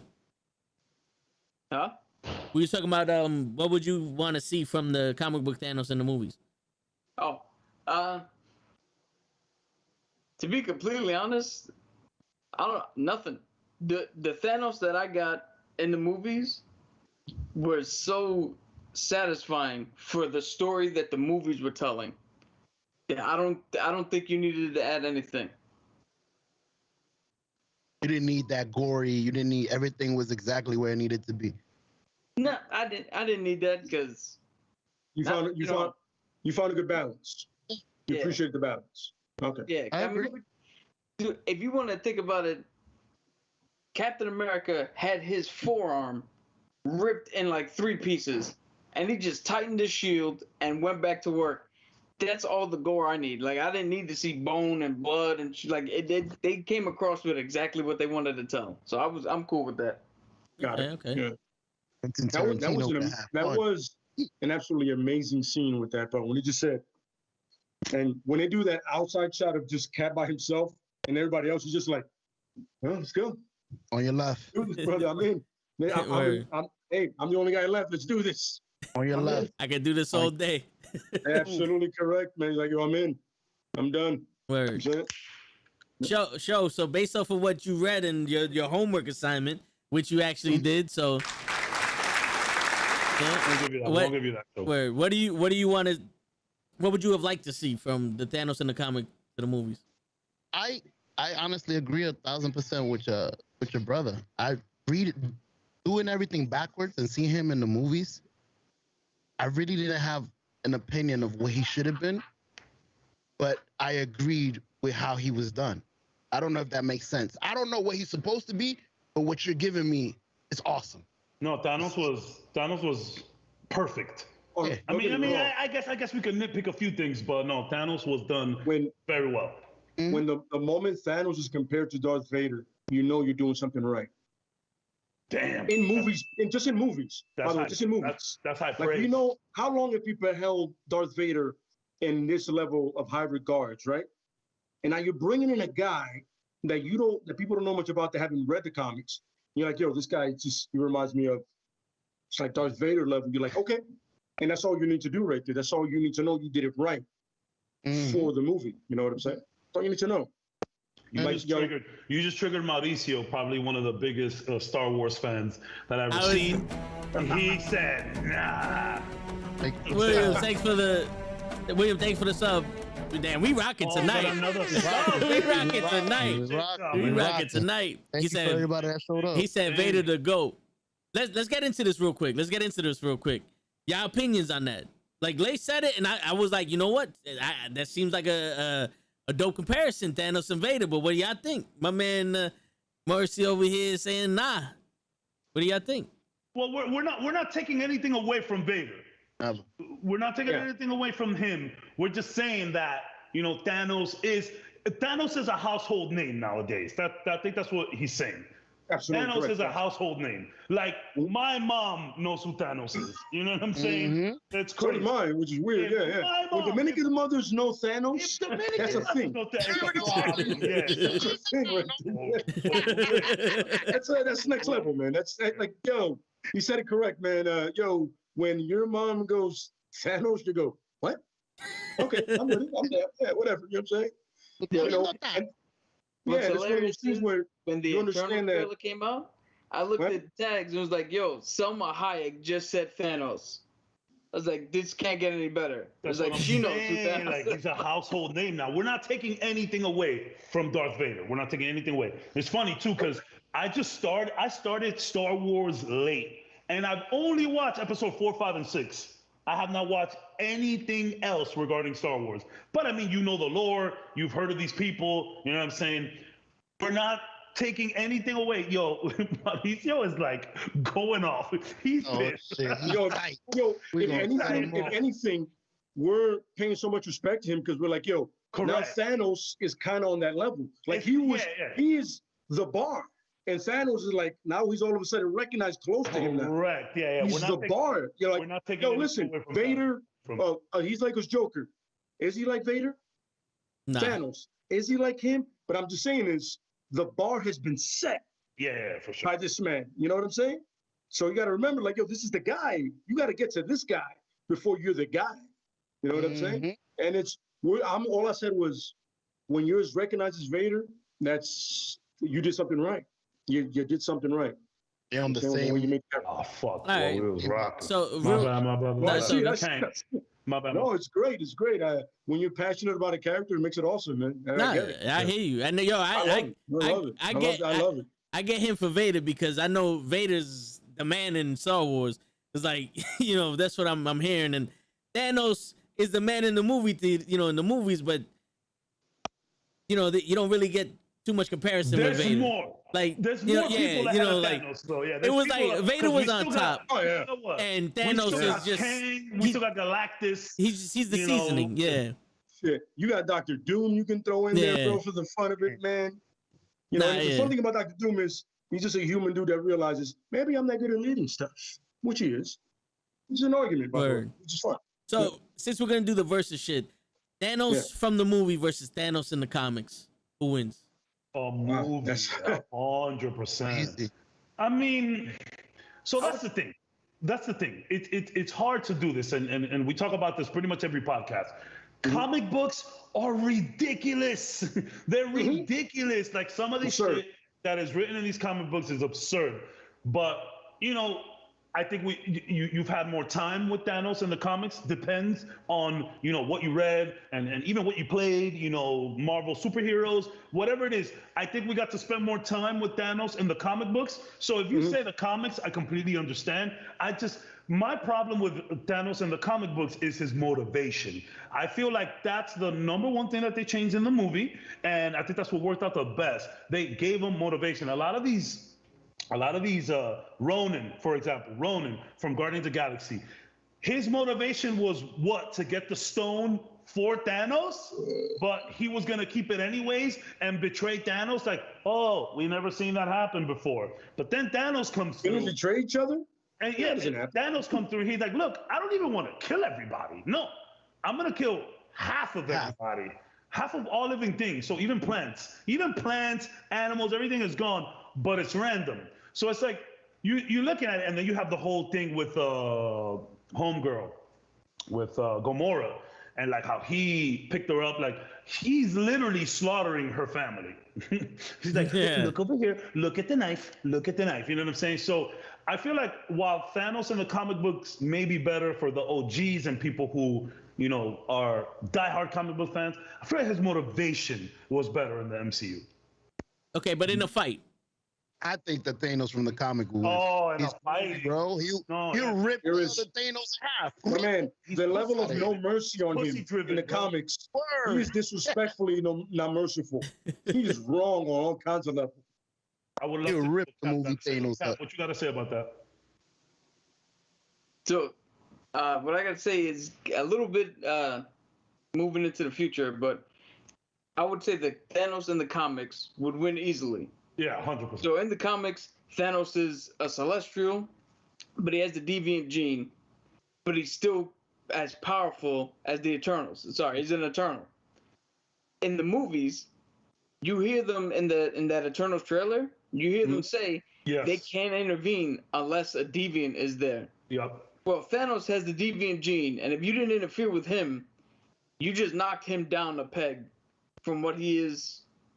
Like his threat level. His threat level is not that serious. Yeah. So, as a character versus character, I'd much prefer the one in the MCU, because the Thanos in the comics, everybody just, when you see him, you fear him. Yeah. But anybody, you can get over fear easily. When the Thanos in the movie shows up, again, you question what side would you rather be on, and that's a more effective villain, if you will. Correct. But in a fist fight, you got to take the dude who's willing to take his adopted daughter and mangle her beyond recognition. Like, how do you stop that guy? You can't. Fucking nuts. All right. Sorry. So let's get into Deadpool now, because I wanted to get into the whole like three-way dynamic between Lady Death, Thanos, and Deadpool. So her relationship with Deadpool is Deadpool wants to die but can't. Yeah. So what happened is Deadpool had a couple of near-death experiences, and Lady Death, as the Grim Reaper does, went down to get him. He wound up surviving, but in all those interactions, they kind of fell for each other. Meanwhile, Thanos is like, yo, I've been trying to impress you this whole time. I've done what you asked me for. You're not going to give me any play. So he made, I forgot how he did it, but he made Deadpool immortal. So Deadpool can't die. So he can't go to Lady Death. But him and Deadpool and Death actually have something that, for all intents and purposes, that's actually a pretty good relationship, depending on who the writer is. With Thanos, he just became the illest fucking, if I can't have her, nobody can. Which is the weirdest thing in the world for the Mad Titan to turn around and be like, yo, this little punk in a red suit is trying to take my girl. So now I gotta, now I'm gonna throw a hissy fit and make sure he can't ever do anything. Let this be a lesson to young kings everywhere. The more thirst you are for a girl, the less you're gonna have her. My man, Deadpool, wanted no parts. She was only interested in him because she couldn't get him. She couldn't get his soul. He can't die. So that's why she was interested. And she ended up falling for this guy crazy. This is Thanos we're talking about. He literally snapped 50% of the entire world for this girl. She was like, I'm gonna fuck with this guy that can't die, bro. My bad. I appreciate you, but I'm gonna go fuck with this dude. Nah, man, this is nuts. Lay, you want to weigh in on this before I ask a question? Hey, listen, man. The way I see it is, I agree with Kev 100%. Man, hey, young kids, man, do you, bro. Focus on you. Level up. Do your thing, and they'll come for you. Word. Mm-hmm. 100%. Be the king first, and they'll want the king. Period. They got to step to the king first. Remember that. Word. Good question. Isn't Lady Death technically without gender? She just takes the form of a skeleton female. She could do that, yeah. Yeah. So what happens is she is essentially the Grim Reaper. The Grim Reaper. She's the personification of death. But when she does take a human form, she does take a female form in the Marvel's comic books. Yeah. Okay, so I have two questions. Nothing resembles death more than women. That's Word, for sure. right? It sucked the soul out of you. Whoever, by the way, side note, whoever designed her got hurt bad. Yeah. He felt something and he said, "This is how I'm gonna design her." Like he caught his wife with his brother for sure. Yeah. Buddy was a. No, he definitely did. Things went down in that guy's life for sure. Shit went left and he was like, "Oh, I know how I'm gonna do this. All feelings are coming out on this page." Boom. Has Thanos and Deadpool ever fought over her? Like physically fought? Or was there just interactions Thanos knows about him and then he just like made him immortal? No. So I believe that there was some kind of like just, it was, because that's the thing. How many times has Deadpool gotten into it with people and not really done anything but just kind of fuck with them mentally? So I never saw like a fight with them. Like a lot of Deadpool's comics, he's just talking shit, bro. Sometimes he don't even fight nobody, bro. But I'm not sure about Thanos versus Deadpool. I've never seen anything like that. Yeah. Like the only interaction I've ever seen has been verbal. So okay. It's like panels of them talking to each other. I don't know if Cap has seen different. So from what I know, they've never actually fought because of Lady Death, but there has been instances where like Deadpool kills the Marvel Universe where he has killed Thanos, and other comics where Deadpool has the ability to break the fourth wall, which is the strongest power to have in comics. So there's been times like when he kills the whole Marvel Universe, and one other time where he just killed Thanos, but it wasn't because of Lady Death. It was threw them together in the book. It was Marvel shit. Yeah, exactly. So it was like on some like the way they took him out in the movie, just a bunch of Avengers taking out Thanos. You know what I'm saying? And he's been able to kill him twice. Okay. Yo, yeah. I think that fight would be boring though. I mean, Deadpool can't die, and he definitely can't beat Thanos. So Thanos is gonna rip his ass off every day, and then he'll just come back. Well, so here's the thing. Yes, Deadpool can't die, but if you separate him and put him to the furthest ends of the galaxy, you're gonna get rid of him for a very long time before gotta keep somebody him finds him separate. and puts them together. You gotta keep it separated. Yeah. Okay, Which so reminds me of his movie with when he's growing his little legs. Fucking hilarious. what's going on, La Flaca? Oh my god. Word. All right, Flaca in the building. What's up, Flaca? so my next question is, why does Thanos want Death so bad? Is it the same reason why Death would want Deadpool, or is this something different? Like, does he really fall in love with her, or is it one of those, if I could bag this chick, I'm the biggest player in the world? I'll tell you this much: it's fucking toxic. It's just the thing about Thanos is just enamored with death as a whole. So when you want to kill, when you want death, when you want blood on the street, especially what happened to him, his upbringing in Titan, all of that shit, my man just wants blood at all times. And if you are that type of person, you got to go reach for the person who runs the whole show in terms of death. I think he just likes death. All right, It's so- not necessarily her. It's just the concept of death that he likes. Okay, so before you guys answer that, let's get into his upbringing in Thanos real quick. For like say me and Show and everybody else who's not familiar with how he was upbringing in Titan. So, you want me to tell you the revised version? Both versions, if you got time. Try to simplify it. We got time. So real quick, like I said, Thanos is born an Eternal. So he's super powerful being, but he had the deviant gene. And like the redheaded stepchild, they literally just abandoned his ass. And he grew His up. parents? Yeah. His parents, his family, his brother doesn't acknowledge him. Like, they don't acknowledge him because he's... To picture this, man. If everybody in the family look like you, and then I show up, everybody cast me out. You're a Snow, basically. Yeah. And I know his brother. Brother is the Yeah, we need kind of to. looks like Shazam. Yeah. Kind of looks like Shazam. Star Fox. Star Fox. Yeah, we need to- Heroes. that's- Heroes. That's a whole different fucked up power. We talk about that later. I ain't trying to get Yeah.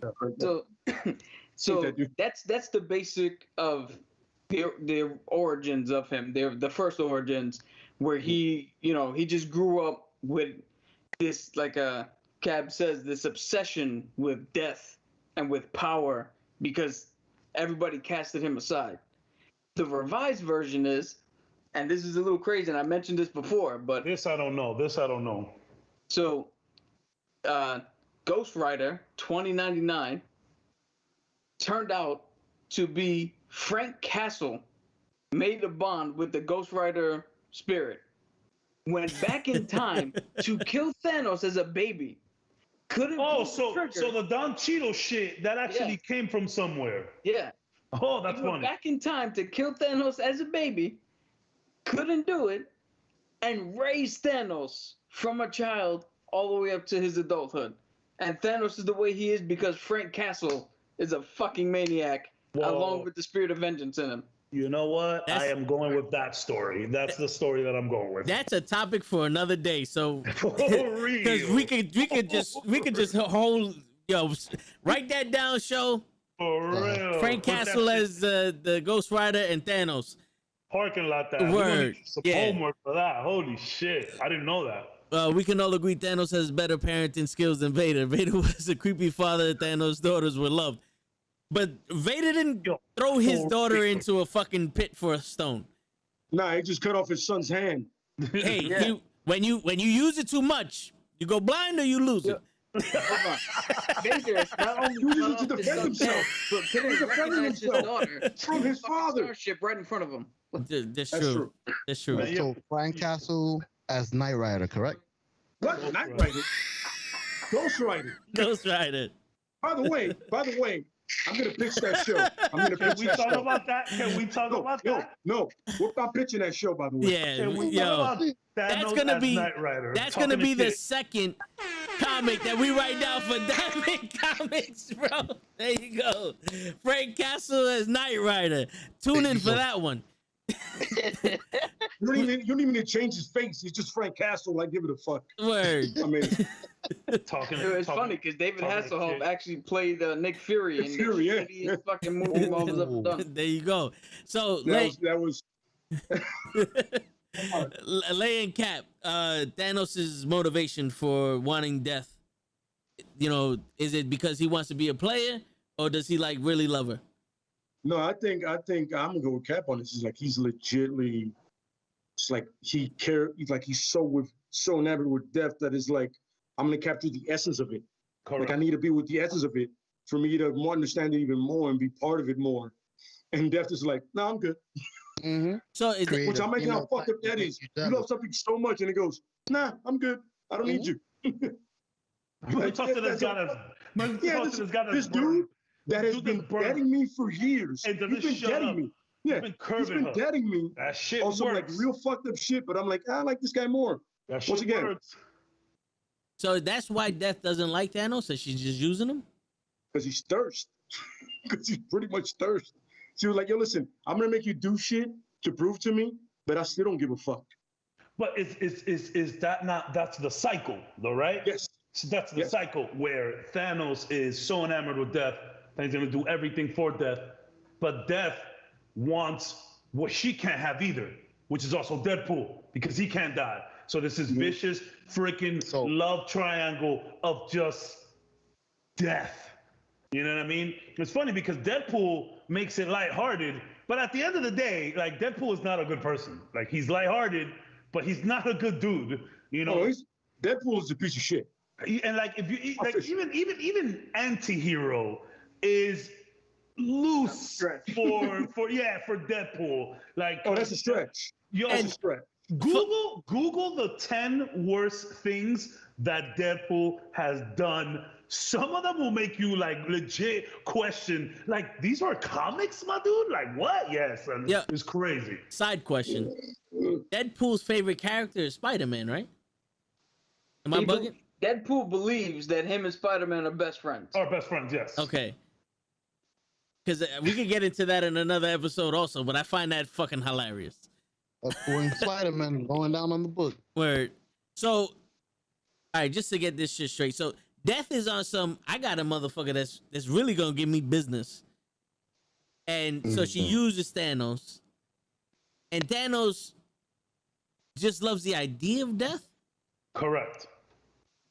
And So that's it's one of those things where he was in love with the idea of it, and then the closer he got to her, and the more the love was unacquitted, Reciprocated. he just fell in love with her, and she just pulled away from him.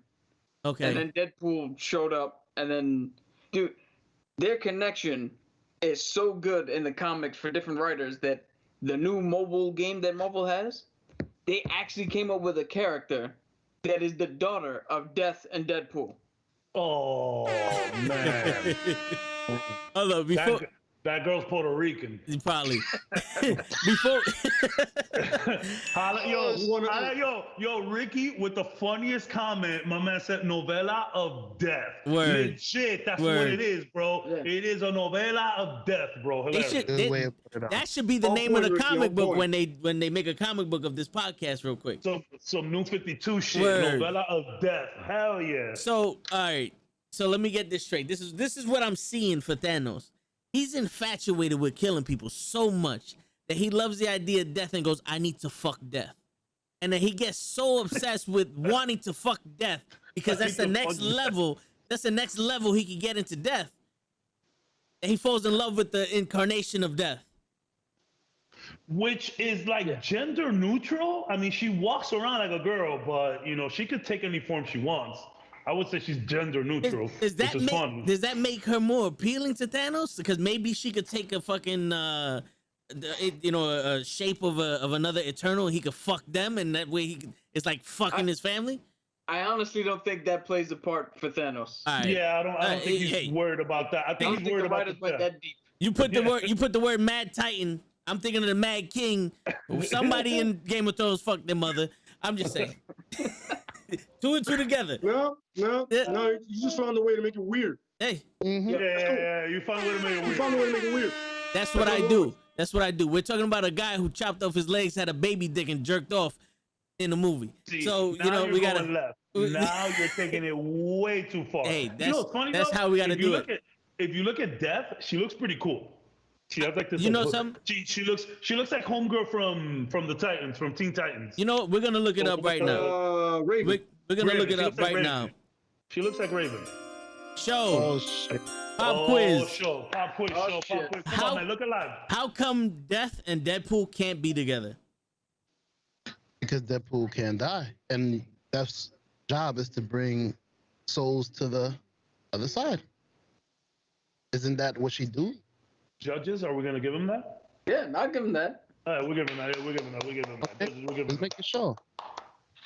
All right, My there you job go. is to get souls to If you He's guys been watch, listening. the- if you guys watch Castlevania, the Netflix anime, the last season is literally Death trying to get people to kill as much people as possible so that he could feed for years. That's literally the plot of it, and it's really good. If you guys have not watched Castlevania season 4, I suggest you do that. You should also watch the Witcher anime as well. Shit is also Yes, that was pretty good. pretty, Yeah, that was Witcher good. anime That is was really good. Really good. Really Oh good. shit! Somebody's Is here. this- What happened? Is this the Death I'm looking for? Which Yeah, before I put yeah. it. So that's So the Lady one Death. right there, so the one right there in the middle, so the one to the left, the first one, Yeah, that's like what that's what it is. That's her Raven. The one on the right, that's it says it right there, Earth 616. That was like later on, but she usually has the hood. If you look at the old school, I'm talking about from the first Infinity Saga. Look at her right there, the blue suit. Right here. Yeah. This She one, was right? like no, to the left, next to This one. Thanos. There yeah. you go. Yeah. Okay. Yeah. That shit is dope. She looks straight up like a ninja. I like it. All right. Let me just go back to the. I wanted to get your thing before I post it up. I got. I'll post up the sexy one so that way. You posting something out because I gotta. So the Let me know. I human got a version, question. That's the version Yeah. she takes when she comes down to Earth. Yeah. Okay. Show, go ahead. Ask your question, Show. In the comics, am I correct? Thanos kills Death. Like I he don't ends believe up so. killing her because she turned into his mother or something. Yo, Am I bugged? I have no idea where you got that from. That's pretty Yeah. much Wait a the. minute. Wait a minute. What comic did you read for that? So I'm like, I don't want to leave you out there hanging, but Listen, try to I understand where you're at. read that she turned into his mother, the one thing that he hates the most, and he killed her. That's what I read. Maybe I read it wrong. so this is what I got over here. So Thanos, he was hurt from everything that happened with Death. So he took like a cosmic trip around space and was just like literally fucking everything moving. Tons of girls, tons of wives, tons of stuff like that. That Lady Death kind of didn't like that. And she convinced him to go and kill all of them.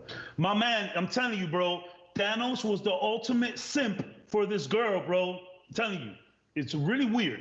It's very weird, which is why I'm glad that they left Lady Death out of the MCU. There's no need to be there. Like, I'm glad they didn't do that shit. I'm glad they didn't do that shit. In fact, a lot of these sagas from from Marvel as a whole, Avengers, all that shit, a lot of these sagas are just were like stupid little moves to sell comics and toys. Most of them were just that. Every time there's a saga, it's just comic book writers and creators putting a bunch of fucking characters together to A, sell comics, B, sell toys. Half of the sagas in the Avengers is just to sell toys and comics. So keep that in mind. Keep the lights on, baby. Gotta keep them lights on. Word. Listen to this quickly. Death has become wary of Thanos and his tricks. So she believes that she tricks him to believe that she is the person he hates the most in life, his mother, and messes with his head. Marvel reveals the truth to him and his heart is broken. Titan uses Marvel's ultimate nullifier to destroy Death. That's what I read. Holy shit. See was now, that part of the now, Infinity War? Say that again? Was that part of the Infinity Gauntlet? No. No. That was No, just no. me searching That- up that was Thanos. on some. I don't remember that part in the fucking. Gotcha, bitch. Yo, that was some deep shit. I ain't even gonna lie. That was some deep shit. But sounds like a polka dot man in DC. word. See, I was gonna ask the question: has Death ever gave anything to Thanos? Like, has she ever tossed him some ass here and there, or was it always just the carrot and the stick? You don't even talk to him, bro. She sends a minion to talk to him. How's she gonna give him sex? You will address me. You will address me, or I won't talk to you. So you don't need to talk to people to have sex with them, Show. There's plenty of chicks I don't know their name. That's absolutely true. I don't know their names. I don't know their names. I've had sex with people I completely dislike. Word. People that don't talk to you? Yeah, for real. Yeah. Go tell them that was good. Do As it long again. as you stay quiet, we're doing this. Don't you open your mouth. Yo, the sex I'm would outta be here. so weird. Yo, tell him he tell him Okay. to move to the left. Let's keep it real. Because we go on these tangents, and now I'm in this one. Yes, Ricky with the hentai shout out. You just said a lot about yourself there, sir. Appreciate that. How is it like? How do you think death would smell, bro? Like, you know what I'm saying? Like I don't want nothing to do with death. Like what do her teeth look like? What is her 401k looking like? You know what I'm saying? I want no part. Give me of that. a credit score. And then we'll talk. Like if you have stuff, all right, so you chilling with death, right? Death comes over, right? You got a bottle of Henny, you know what I'm saying? You got a couple of other extracurricular activities that you could do. You got the lights dim, y'all watching some movies, you gonna make a move. Like, if death just does this turn to you on the couch, like what exactly? What do you think is gonna come out of death? It depends. It depends, because sometimes people say death is bittersweet. No, you know what I'm saying? her. So, it's all how you see death. Yeah, that's the thing. And you know what's crazy that you say that, and that's the thing. Thanos' perception on everything is fueled too much by what he has going on. Because to look at death and be like, yo, okay, so then we have someone like Deadpool who can't die and looks at death like, yo, you're weird. Like, when Deadpool is telling you like, yo, chill, you're weird. There's a problem. You know what I'm saying? The weirdest one. Like, nah, man, I don't know about death, bro. I don't know, man. I don't know. Like, what would death make you? I have a question for the entire chat and for all of you guys right here. After having sex with Lady Death, what do you think she'll cook for you? You got to get up and leave. Bird. You're not even staying for the food. If you make me kill half the universe, I'm nutting and leaving. I got what I wanted. I got what I wanted. Peace. It only cost you half of the world's population. It cost a galaxy half of its population. It cost me nothing but time. Sean Darcy says she made omelets. Darcy, is it egg whites or regular eggs? Very important. Is there tomatoes? Is there mushrooms? Give me details. I need cheese. Is there onions in it? Give me something. Yeah. Agree? What is she? Okay. If you finish having sex with Lady Death, what does she cook for you? She's gonna make me she literally give me water and tell me to go fuck myself. Like, here's a glass of water. Go home. The Uber's already in front of the Uber's already in front. I'm getting a glass of water. The Uber's outside. Go home.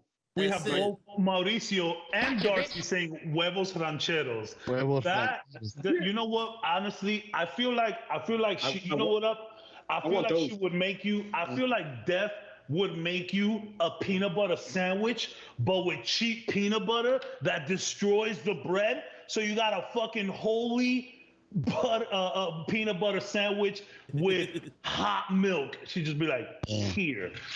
Ugh. And you want me to stay for that shit?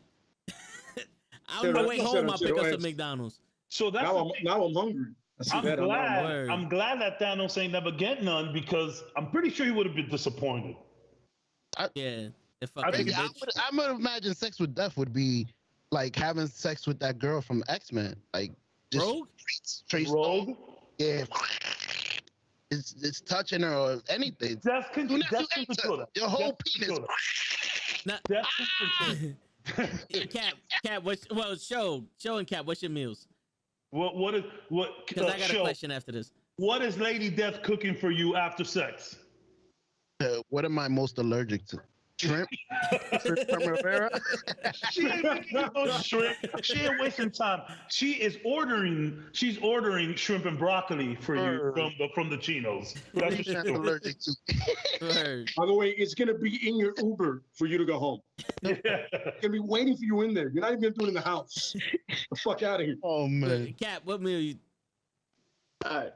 So first off, I'm too smooth for any bitch to kick me out their house directly. I after we get finish. it. I get it. Cool guy. Secondly, All right, Steve Rogers. We got it, Steve Rogers. We get All right. it. No. Let's get it right. Let's do this right. This is right. We're apologizing, Nightwing. You do what you do. Because Nightwing is the smoothest dude of all comics. We're living in Yo, your he's world. Slay's For real. best friends, Lady and they're Death- still cool with it. What is He's Slay's best friend, and still cool with it. What is Death will show up with the plate Death and right now, Cap. anybody knows that when you get the death penalty, they give you your final meal, whatever you want. So, Lady Death, after we're done, she's gonna cook me my favorite thing in the world. That's what she's giving me. She's giving me some fucking Sicilian sliced pizza that she made on her own. She's giving me some fucking pastelillos. She's giving me arroz con dulces. Tell me you from New York without telling me you from New York. Lady Death is gonna make me a fucking Sicilian. When I heard Sicilian slice, I was like, I know where that's from. Hot dog with everything on it. Damn. I know where that's from. You know what Lady Death is gonna give you? She's gonna give you 2 hot dogs with a hot dog bun in between that. That's what she's gonna do. Yo, Now, I don't know about you guys, but We're not even she's ketchup and gonna mayo. love me for real. You're gonna gas her up. You see, you sounding hella Thanos right now. hey, No. Don't get it twisted. I'm not like twtich. I'm not killing anybody for anybody. So if you don't be with me, it's because of the actual fucking life. I need that. Give me that sound, because the shots have been fired right there. They've been fired like that. But hold on. Here's the thing. Let's get back. No, here's the thing though. Here's the thing though. Oh boy. What has to be done has to be done. Oh boy. I beat. See? I win. I'm out. Yeah. Fuck all that other bullshit. I'm not giving you the pleasure of feeding me. I fed you. I'm gone. Literally, you double fed her because Word, you gave her half of the world. That's light work. Yeah, and you gave her a nut. Word, light work, right in the face. Boom. Yeah. I mean, I would like at least like some chicken fingers or something. I'll get that shit on the way home. I deleted your number. I changed my number. I don't know who you are anymore. Go after Deadpool. You warmed up for the nigga now. So you fucking Death and then curving her? Yeah. That's it. You gonna make me do all that shit? Who the fuck you think you are? You gonna make me do all that shit? You gonna make me do all that shit? I gotta know more than your fucking name. There's a problem. There's a problem. And I don't like it. I don't appreciate that shit. You got under her cow. You got under her hood, bro. I don't appreciate under her hood. But she wants more than that? Psych. Nah. Fuck that. Fuck that. Now, next question. Next Do question. you do it raw or you wrap it up? This is going on way too long. Yeah. Damn. Hey, this is I told you we're getting into mental. We're getting into mental. This is the deep shit. It really is the psychology of these characters. That's what we do. Yo, we have a whole different podcast here. That's right. We're doing some crazy shit. I agree. And I agree. And this is to teach our young kings. Tags, the answer to your question? Anal. Damn. Yeah, we going raw. We made an executive decision. We going raw. You know, Death don't like lube. She's down. She's down. This shit went totally sideways. Not even spit. She's like, let's do this right now. Next question. Damn. All right. Trick Daddy with the ass eating. Yo. Damn. Hilarious. Yo, that is everywhere right now. No, Death is gonna eat your ass. Death is gonna Oh my God. Wait, you talking about me? Me taking this shit left. Look, Let me. Cat's I'm hiding reading behind his. comments. I'm reading comments, bro. I'm reading comments. Cat's hiding You behind know. his No, his business. no, he card. really is. He's reading like this is I what's see it. happening right now. In the chat. Bro, I'm out. Shit is going on in the chat right now. He's literally doing the Homer Simpson and just backing up into the grass, bro. Word. I do Literally. not have nothing to do with these guys. Word. Wow. All right. That was funny. Next question, bro. Next question. Next question, yeah. Oh man, show. You got any questions while I'm There's over here? someone, there's someone watching this right now upset at each and every one of us individually. Hey. Good. Yeah, yeah, Good. yeah. Gotcha. I didn't Controversy wrong. is good. Yo, Well, listen, wow. listen. But at the end of the day, you're gonna keep coming back because you realize That's this right. shit might get like this again. That's Yeah, right. yeah. You want to be a part of this. We come back, we be wilding, a lot of chat interaction up in here. We not better than nobody. We love everybody. If you guys don't know about the Knuckleheads, there's a very particular saying that they have, you know, just come through, be you. We don't care where you are, where you from, color, gender, what you identify as. Come through, talk shit, show love. That's all we want over here, you heard? Oh, Fuck yes, that. sir. Fuck- Oh, great question. Okay, Facts, before we facts. keep going, well, last thing. Ricky with a fantastic question. Do you think Dev shaves? She does not. She's rocking 70s bush. It depends. If She's it's for, rocking if it's 70s for bush. Thanos, no. If it's for Deadpool, yes. She's shaving the whole body. Yeah. I actually think that's the other way around, Vin. I think Deadpool doesn't mind the exploring in the bushes. That's true. That's a good point. I mean, I don't mind. That would I don't mind either. that Yo, would listen, make sense with Deadpool. Yeah. Is it Yeah. too Yeah, late I for don't- the anal? it is. It's too late for the It's never anal. too late. Yo, I gotta tell you. Let me tell you something about. Mauricio. That is the Le. You see how you're the movie guy? If there's one person in this world that I think can rival you, there's one individual, is him. Hey, we And gotta- I'm not trying to start a battle. I'm not trying to start. No, a no, battle. no. I'm trying to do that. I But got he is. Yeah. Mauricio's no joke. Appreciate the joke, my brother. Good So, thing we got a movie podcast Hey man, tomorrow. listen. Show for the movie podcast tomorrow, bro. Facts. We do the movie stuff too, man. It should be fun, man. Word. Movies, Great thing, wrestling, and comics, and apparently death. We got it all. Word.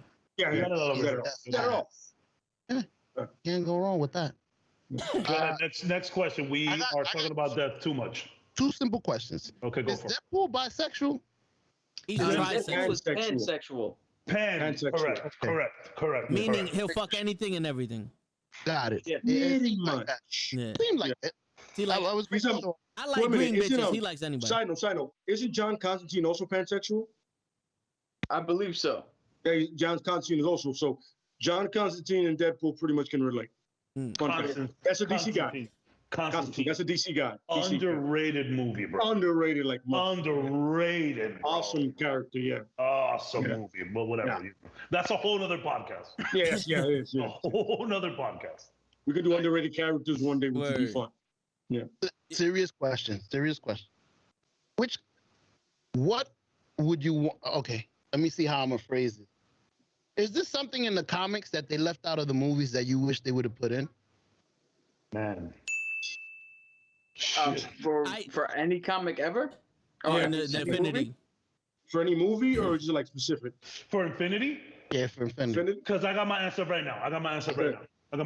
Maybe we could do both. And unfortunately, they can't do it because of licensing. But I would have loved to seen Silver Surfer Yep. in Infinity War, how he was in the comics.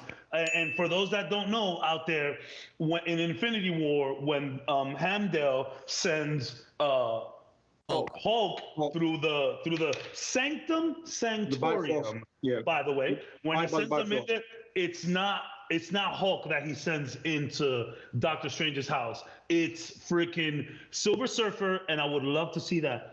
Happily ever yachty, hello, how are you? Thank you so much for coming through. Appreciate that. Word. Yeah, my answer to that was Adam Warlock. Or Adam, yes. Uh-oh. Hey, we got a Oh, We shit. got another Wait. sub. We got another sub. Happily ever. Thank you for the sub. Appreciate that. Appreciate that. You see what song you just got? You see what song you just got played for us right here? Yeah. That's epic. Hell yeah. Yeah. That shit just got me in a mood. Hell yeah. Yo, real quick before you answer that, Cap. That's the show's question. That's the show's question. All right, go ahead, Cap. No, I'm just saying, Adam Warlock, he's played such a pivotal role Absolutely. in the comics, and they only teased him in the movies. I wish he would have showed up.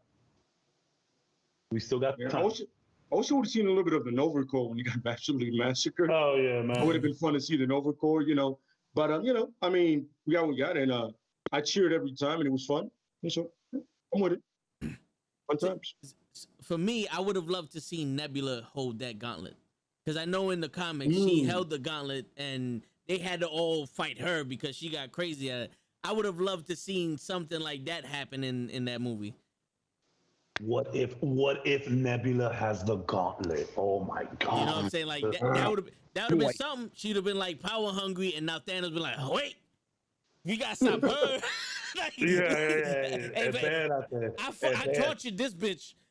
It's bad out there. She ruthless. But Thanos would have did that out of fear. He was like, yo, I know I'm going to be the first one on her list. I'm going to be number one. I'm fucked right now. You know what I'm saying? I will go with torture him, rewind the time, torture him, rewind the time. Or something like, we're going to do this till I feel like it's right. I'm like, oh, wow, that's good. That's good, you asshole. Word. I'm proud of I'm upset, but I'm also proud of my daughter because she learned from me. You know what I mean? Like a psychotic father would be, that piece of shit. Awesome. Word. That was just such a piece of shit, bro. Yeah. I also would have went with Silver Surfer, by the way. I'm just mad that now that they got the rights, I don't think it's gonna happen because Thanos dead. So well, I mean, he won't come in an Infinity War, but he'll be around, bro. They are making it is confirmed. They're making Fantastic Four. It's happening.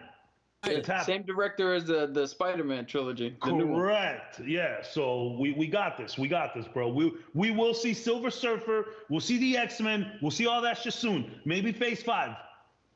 Okay, so going on with the Silver Surfer, is there another comic book novel that the Silver Surfer could be in the movies? Like they can change into the movies where Silver Surfer would have a role? Secret Wars, or Secret Wars. I'm pretty sure he'll show up. Oh, anything with Galactus. If Galactus shows up to be your main villain, Surfer's already his herald. Yeah. What? There's one or two things with Mephisto where he can show up if they do him. Because he cuts over to like Doctor Strange. It's funny. It's crazy. Doctor Strange and Silver Surfer have crossovers that nobody expects. Yes. They do have when you think the Sorcerer Supreme, what does it do with a cosmic being? But all of a sudden, it does mix and match. Y'all see? So if he shows up in the Multiverse of Madness, I would not be surprised. Oh, dude, I would lose my shit. Like if Doctor Strange is literally like if him and Spider-Man or him and he's going somewhere with somebody else and you just see this streak come around and he's like passes around, you cannot be surprised by that at any point. Just throwing it out there. I'm not saying it's gonna happen. No, yeah. But if it does, you know who said it first. You guys see how weird Doctor Strange is in the new Spider-Man trailer? Yes. See how weird he is? Yeah, man. And let me tell you, a lot of people, since WandaVision and all of that shit's been starting, a lot of people have been calling Mephisto, right? Mm-hmm. In the comics, Spider-Man gets a little too, he reveals himself after Civil War, shows his face, and everything starts going crazy. And you see what he's doing with Doctor Strange in the MCU? That he's like, yo, I don't want people to know that I'm Spider-Man. He does that with Mephisto in the comics. Doesn't he also ask Mephisto to bring back Aunt May, or is that he asked the devil? No, Mephisto is the devil. Yeah, okay. He's their version of the devil. Thing. Yes. Okay. And there's been a lot of theories, and Doctor Strange is acting extremely strange in that fucking trailer. So I have a theory about this. Please enlighten us. My theory is because I initially thought like everybody else was like, yo, he's acting weird. Super weird. If you notice, he says that there's a lot about the multiverse that they don't understand. Correct. So I'm thinking that the spell, whatever spell it is that Wand told him not to do, Strange is doing it because he wants to see what possibility that spell has and bringing the multiverse around. Because right now, I don't know exactly where this fits in the timeline, but right now, Loki has split the multiverse. Wanda is running amok. Doctor Strange must be getting a sense that something is coming. Of course. So I think this is more of a, like, helping Spider-Man as a byproduct for what he's really after, and that's probably why it seems so weird.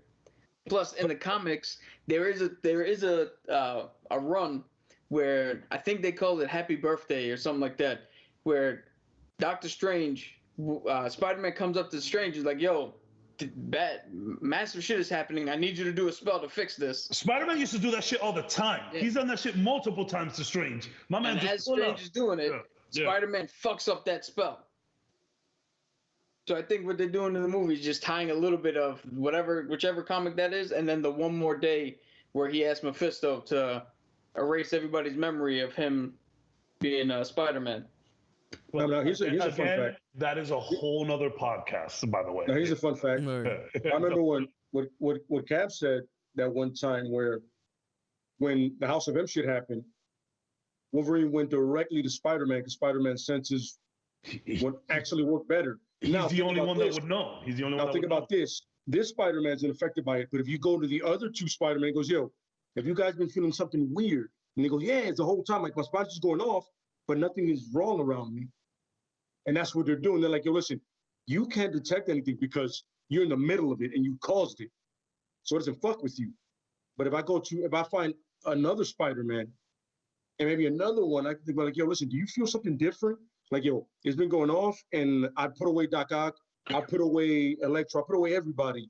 But meanwhile, I'm still going ape shit right now. My life is like normal, and I'm sort of like, something's wrong." That's actually, and that's the multiverse. That's the guys they get. They're like, yo, listen, if you can't detect it, they can detect it. At least I know something's going on fucking wrong right now. Just a fun theory. That's actually a good way to introduce Tobey Maguire and Andrew Garfield to the movie, because it's confirmed they're doing it. Yeah. Andrew Garfield lied to everybody, said that he was like, "Oh, I didn't get a call." Well, you could have gotten an email, could have gotten a text. That's all he kept saying. "I did not get a call." Okay, he's definitely lying. They're in that movie. 100% are in that movie. Go ahead, Tag. Remember. So one thing I told you before we continue, I'm sorry, in the chat for the future, I would like this episode. I have an idea for an episode in the future.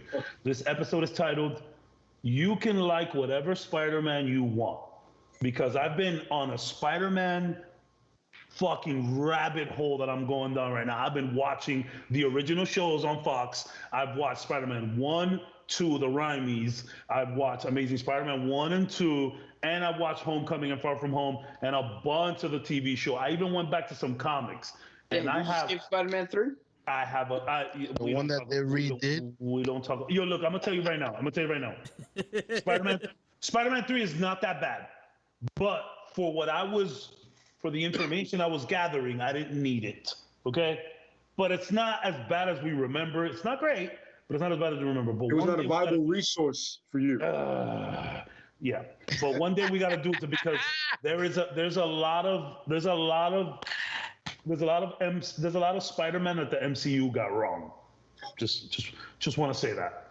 But another topic. Go ahead, Tags. MCU or Sony? MCU. Sony actually did right by Spider-Man. Both times. Raimi Spider-Man, Tobey Maguire, and Andrew Garfield are like, their stories are actually pretty spot on. Andrew's focuses on Gwen Stacy, which is where a lot of people get confused. Gwen Stacy is Spider-Man's first love, 100%. Mary Jane comes later. So that's why it's so weird, because in the Tobey Maguire movie, he's in high school, but he fucks with Mary Jane. And then in this movie, he's still in high school, but he fucks with Gwen Stacy. It's weird. But the least comic book accurate Spider-Man that we got is actually Tom Holland. But again, that's a whole nother topic. No. This MJ Yeah, we is not all really got like an questions for MJ. you guys. You in Yo, trouble that now. MJ. First of all, by the way, I appreciated the fact that I didn't see Uncle Ben get killed again. True. You know what? I disagree with that. I don't. Why didn't he die again? It's like Batman. It's like Batman and his family. Word. I know they died. Go ahead, Tag. No. I didn't mean to do it. I'm gonna say it right now. I have no more fucking questions for Thanos. The case, the case is adjourned. He's a dickhead that just wants to fuck people. We're talking about Spider-Man now. We're gonna talk about Spider-Man now. I got some shit to say about Spider-Man. I agree with Lay. If you don't know by now that one, with great power comes great responsibility, and two, that Uncle Ben died, don't fucking watch these movies. Jump off a roof and join them. Because I would at least Jesus fucking Christ. It's like, at least like a mention for. It's like we know Bruce Wayne's father died and his mother died. We know this. Please, just fucking tell us about Batman. Tell us about Batman. You know what I'm saying? So let's talk about Spider-Man. I want to know how the 40-year-old teenager was more accurate than the actual young kid. Because I want to hear that. All right. So let's start off like this. First of all, go ahead. I think everybody loves. So here's the consensus. Yeah. Tobey was a good Peter Parker. Yeah. Andrew Garfield was a good Spider-Man, and Tom Holland is a good balance of both. Yes. And up until about a week ago, I agreed with that. Right. So I'm gonna go off right now and say. The closest comic book accurate Spider-Man that we actually have is Andrew Garfield. Okay? Andrew Garfield's rendition of Peter Parker, however, is a little emo. It's a little hipster. If they would have just focused on him being a kid from Queens, you have the best Spider-Man you ever seen. Because Andrew Garfield's Spider-Man is on point. The dude just does not stop talking shit. Yo, the dialogue is amazing. The dialogue is amazing. It is. Whoever wrote that is. And I'll tell you this much. In terms of Peter Parker, I feel like they all got it wrong. All of them. And here's why. Let's talk about Tobey Maguire. Tobey Maguire did a good job as the shy kid next door. Spider-Man was the shy kid next door for about 5 minutes. When he gets bitten by that spider, he turns full jerk in all regards. Go back to the original Spider-Man cartoon on Fox, the weird one with the rock and roll intro, Spider-Man, that one. Look at how much of a dick he is. He's an asshole to everybody. He's not scared. He's not being bullied. Whenever a female comes around, my man turned into Don Magic, whatever the fuck you want to call him. My man is smooth. When Felicia starts coming around, yo, he's smooth. She's like, oh my God, I'm so cold. He's like, well, I got a jacket for you, girl. I'm like, did Peter Parker just say that? Crazy. So then, and not only that, he's 40 as well, all right? Let's talk about Tobey. By the way, he's old shit. He is extremely jacked, and nobody notices. I mean, yo, he got really brolic, son. He got really ripped for that role. Yo, that gear he rocks cannot hide how brolic he is at that point. He is not Peter Parker, bro. Peter Parker is confident. Peter Parker can talk to girls. Peter Parker has a quip for every little thing. You see the part where Mary Jane slips and he catches the lunch tray and he catches everything and she looks at him and she's like, oh, you have really pretty eyes. And he just smiles. The real Spider-Man would have been like, oh, you should see what's in my pants. Something. I'm not saying that's what he would have said, but he would have had a smart remark for it. And now let's go to Andrew Garfield. Andrew Garfield was very confident. He had no problem speaking to girls. He would defend people against bullying. The only thing about Andrew Garfield is that his Peter Parker rendition was very hipster. It was very cool. He was on his skateboard. You know what I'm saying? He was like Michael Cera as Peter Parker. Very sarcastic, very super bad. Then let's go to Tom Holland. I did get a super bad feeling from those movies. Yeah, it was Michael Cera. It was Michael Cera as Peter Parker. It was Michael Cera as Batman. As Spider-Man. If they would have just focused on Andrew Garfield being a kid from Queens and then have him act the same way he was acting with his Spider-Man, bro, we have the best Spider-Man ever shown on screen. Then let's go to Tom Holland. Tom Holland also does the shy kid next door act, but it's more believable than Tobey Maguire's because he's not 85 years old. And in that Spider-Man, they were legit portraying a younger Spider-Man, which is why it worked. So I think all of their Peter Parkers are very weird. But now let's talk about their Spider-Man, right? Let's talk about Tobey Maguire's Spider-Man. He talked a lot of shit. Like, he talked a little bit of shit. But his shit was more like dad jokes. For example, when Doc Ock throws him a money bag, he takes it back. He's like, oh, keep your change. It's nothing but dad jokes. Corny. Tom Holland, his jokes are very nerdy, scientific, geeky. He's like, oh, what is that shield made out of, Captain America? That does not apply to the laws of physics at all. When fucking Winter Soldier punches him, he's like, dude, you got a metal arm? He's a nerd. He's a geek. Go back and look at Andrew Garfield's Spider-Man. It is fucking beautiful. My man does not stop talking shit. He's being very crazy. He's just shooting webs everywhere. If they could have focused on Andrew Garfield being a little bit more of a kid from Queens with his Peter Parker rendition, we have the best Spider-Man on screen. Facts. Okay, Leia and Cap, I want to hear your takes on this. I'll go with Cap first. Should be interesting. Because I see him now that he's closer to the camera, that means something's on his mind. Oh, he twisted. Oh, he's in. I know when Cap is in. I'm going like this. I don't believe that. He adjusted himself and everything. You can tell. Before the break, he did that when I was talking about Thanos versus Darkseid. He did the whole, wait a minute, I got to get in now. I got to tell him. I'm in now, I'm ready. Go ahead. You guys keep attributing a whole bunch of shit to me that's not there. Remember, I'm in a fucking chair that's uncomfortable as shit. Very uncomfortable. So I'm sitting forward because now this is the most comfortable position I can be in. Wrong. So, Cab, when he said Tobey Maguire did a great job, you didn't twist your head sideways? No. I Holy didn't do shit. that. I did not I say didn't do that. that. I saw you. I'm watching you. I feel like they all got Peter Parker wrong, but I would love to hear your take on it, Cap.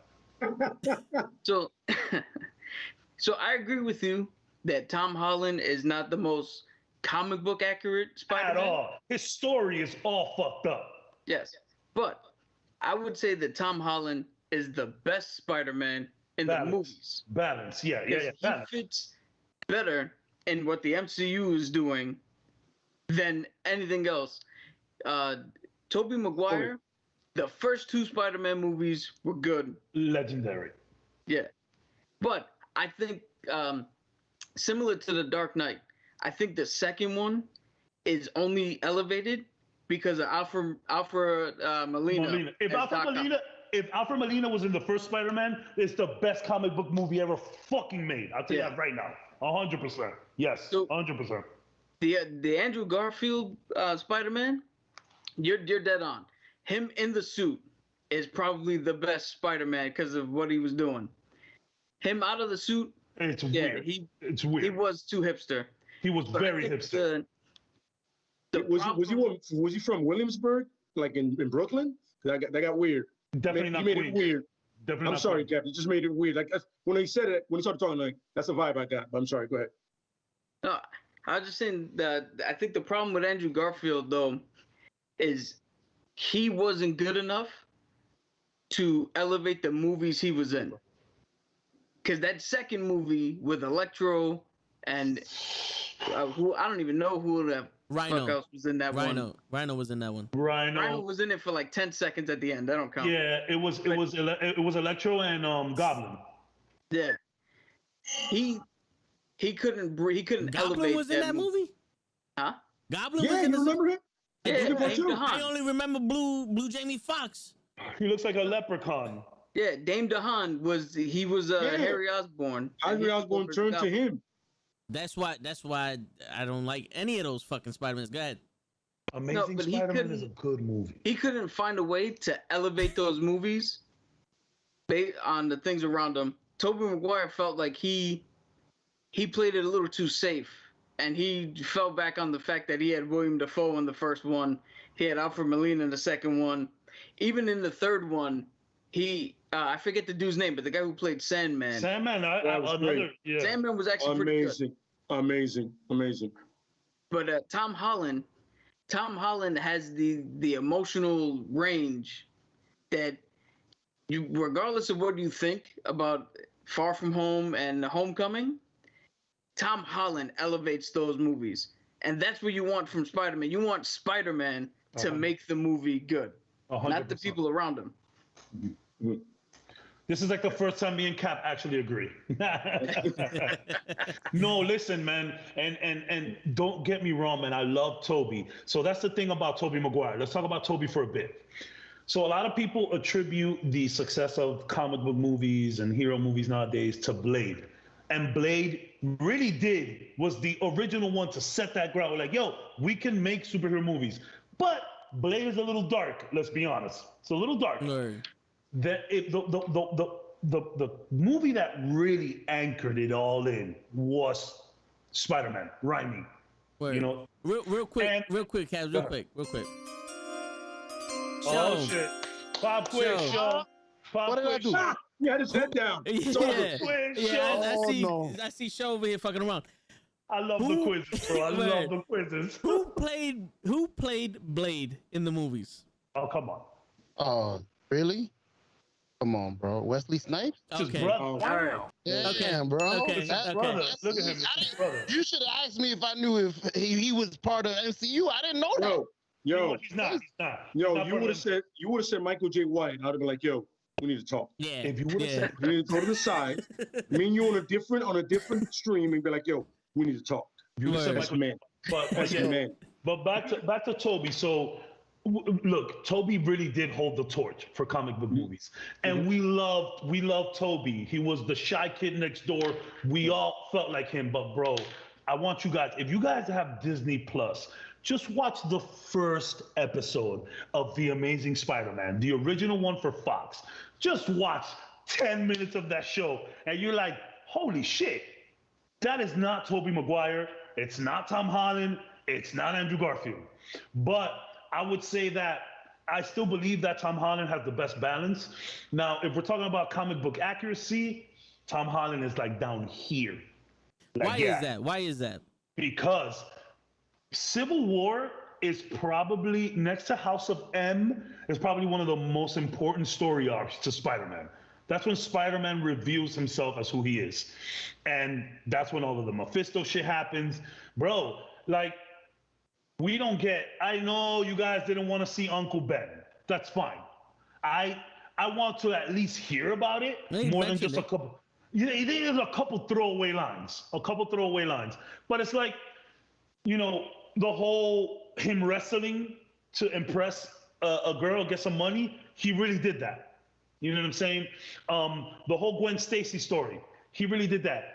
Ned is not even like a real character. Ned is not his friend. Why is that not Harry Osborn? He wrestled Macho Man in the comics? Well, not Macho Man. Not Macho Man, but he was wrestling. He was wrestling. That would have been great. So a nice little crossover. So, What was Macho Man's character's name, Show? oh, that's a good one. And since That's I a know hard you're not one. listening, I just fucking said it. But go ahead. And you only have to say the one name that he goes by, because it's a full name. We just want one specific name, 2 syllables. Damn, that's I can't crazy. answer. I got. I can't answer it, but Look, I'm gonna give you a sign. I'm gonna give you a sign. Nah, I'm not gonna know it.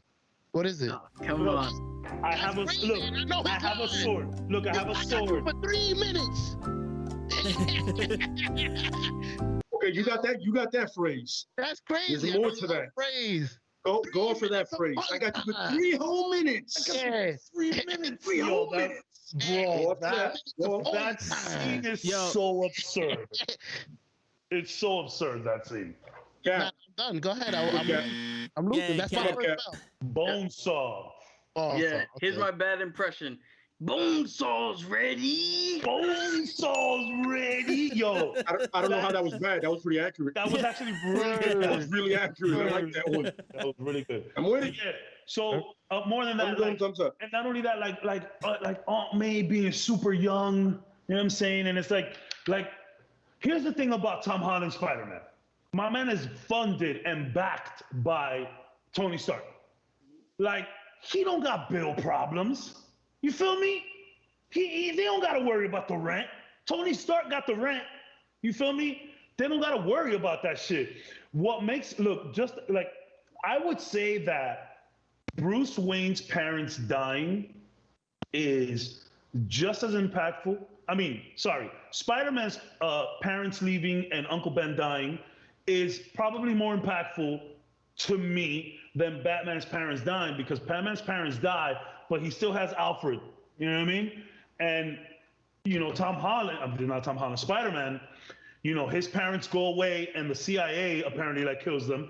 And he does have Aunt May and Uncle Ben, but Uncle Ben is also gone too. You don't have to show it. You don't have to show the wrestling. So you don't have to show none of that. But a little bit more, just so we could like not have it be a throwaway line. And, you know, who is the girl, Vulture's daughter? Who the fuck is that? And Zendaya is not even MJ. I'm okay with changing people's gender and races for shit.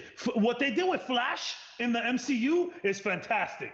I love Flash in the MCU. I'm okay with it making, you know, MJ this cool little hipster, like, you know, African-American girl, but it's not even supposed to be there. MJ's not even supposed to be there in high school. In high school, he has Gwen, and in college is Mary Jane. I'm correct on that, right? Absolutely like correct, Mary Jane don't come till after. Correct. So there is like, look, I would like to see him wrestling to get some money. You know, I would like to see I love Ned. Ned is hilarious.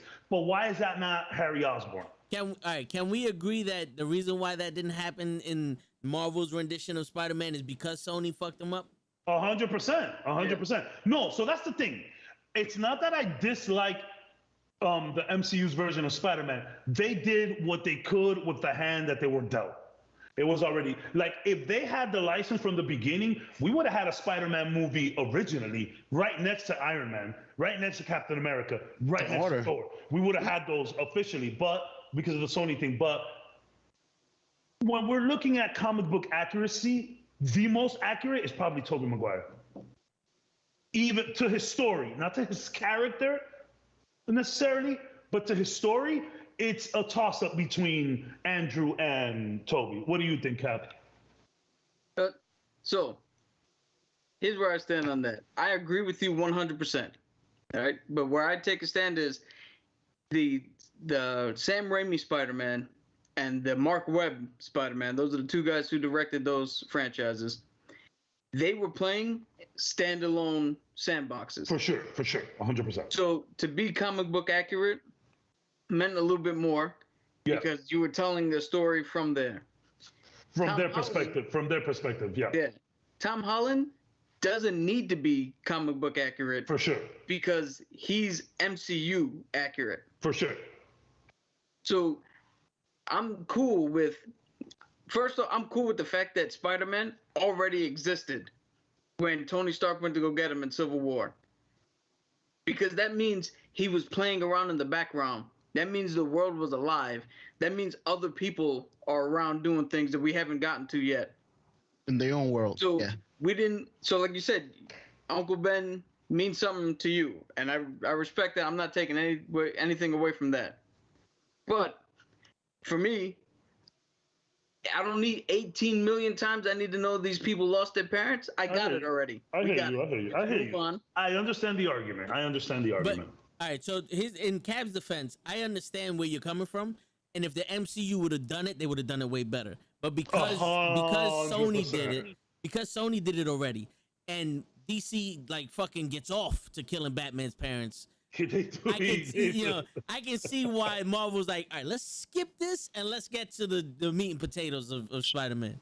Yo, you know what's crazy? Mauricio, by the way, great call out with the line. 3,000 for 3 minutes and you pinned him in two. I'm telling you, the guy is aces when it comes to the quotes. But I was crushing on Dunce, probably Bring It On, though. You know what's crazy? Bring It On, funny movie, great movie. I hate Kristen Dunst. But I saw Kristen Dunst in Raimi, and I was like, man, she's kind of cute.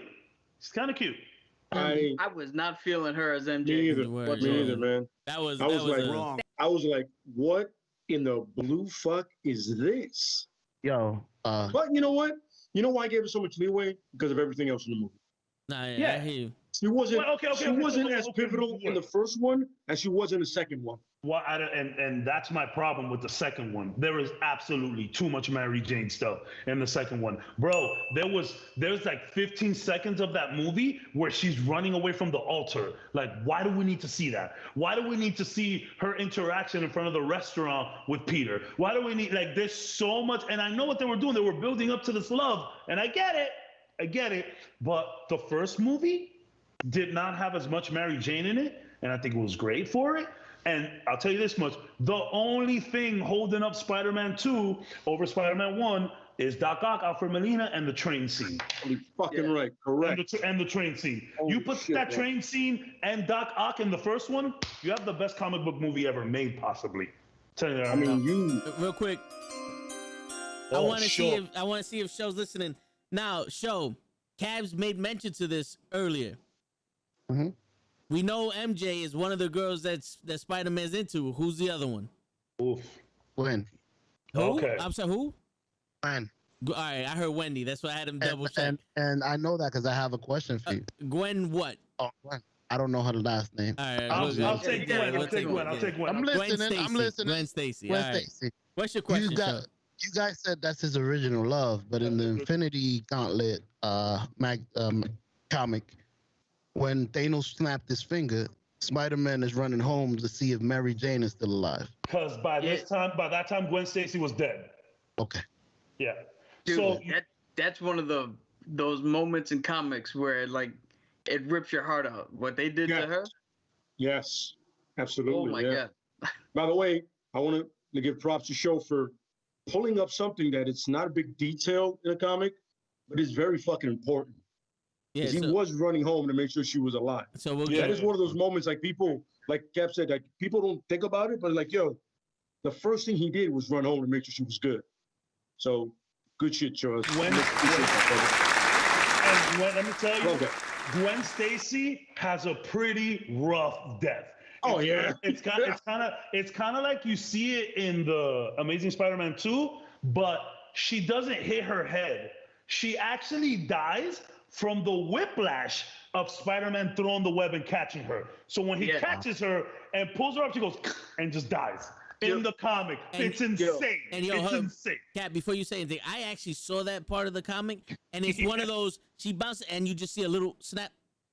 Yeah, Yeah, no, little it's right next to the thing, crazy. right next to that little thing, yeah, you see snap, So and you're like, That's what makes it so oh. heartbreaking. It's Yeah. one Yes. panel, her, and just that.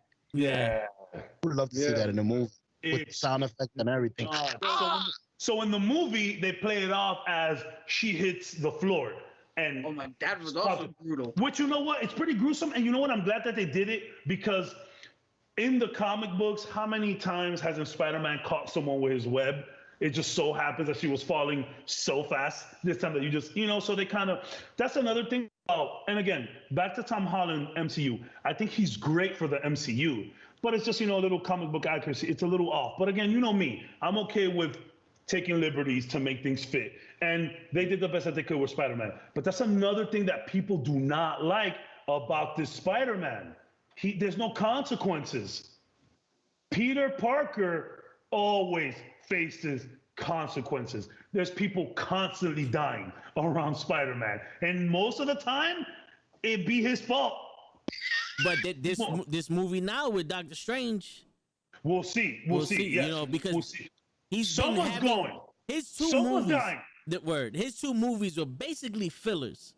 Yeah. The first one was just to catch you up with him and Tony's relationship, and then the second one was a filler to we gotta throw in the fucking multiverse somehow, and and all that other shit.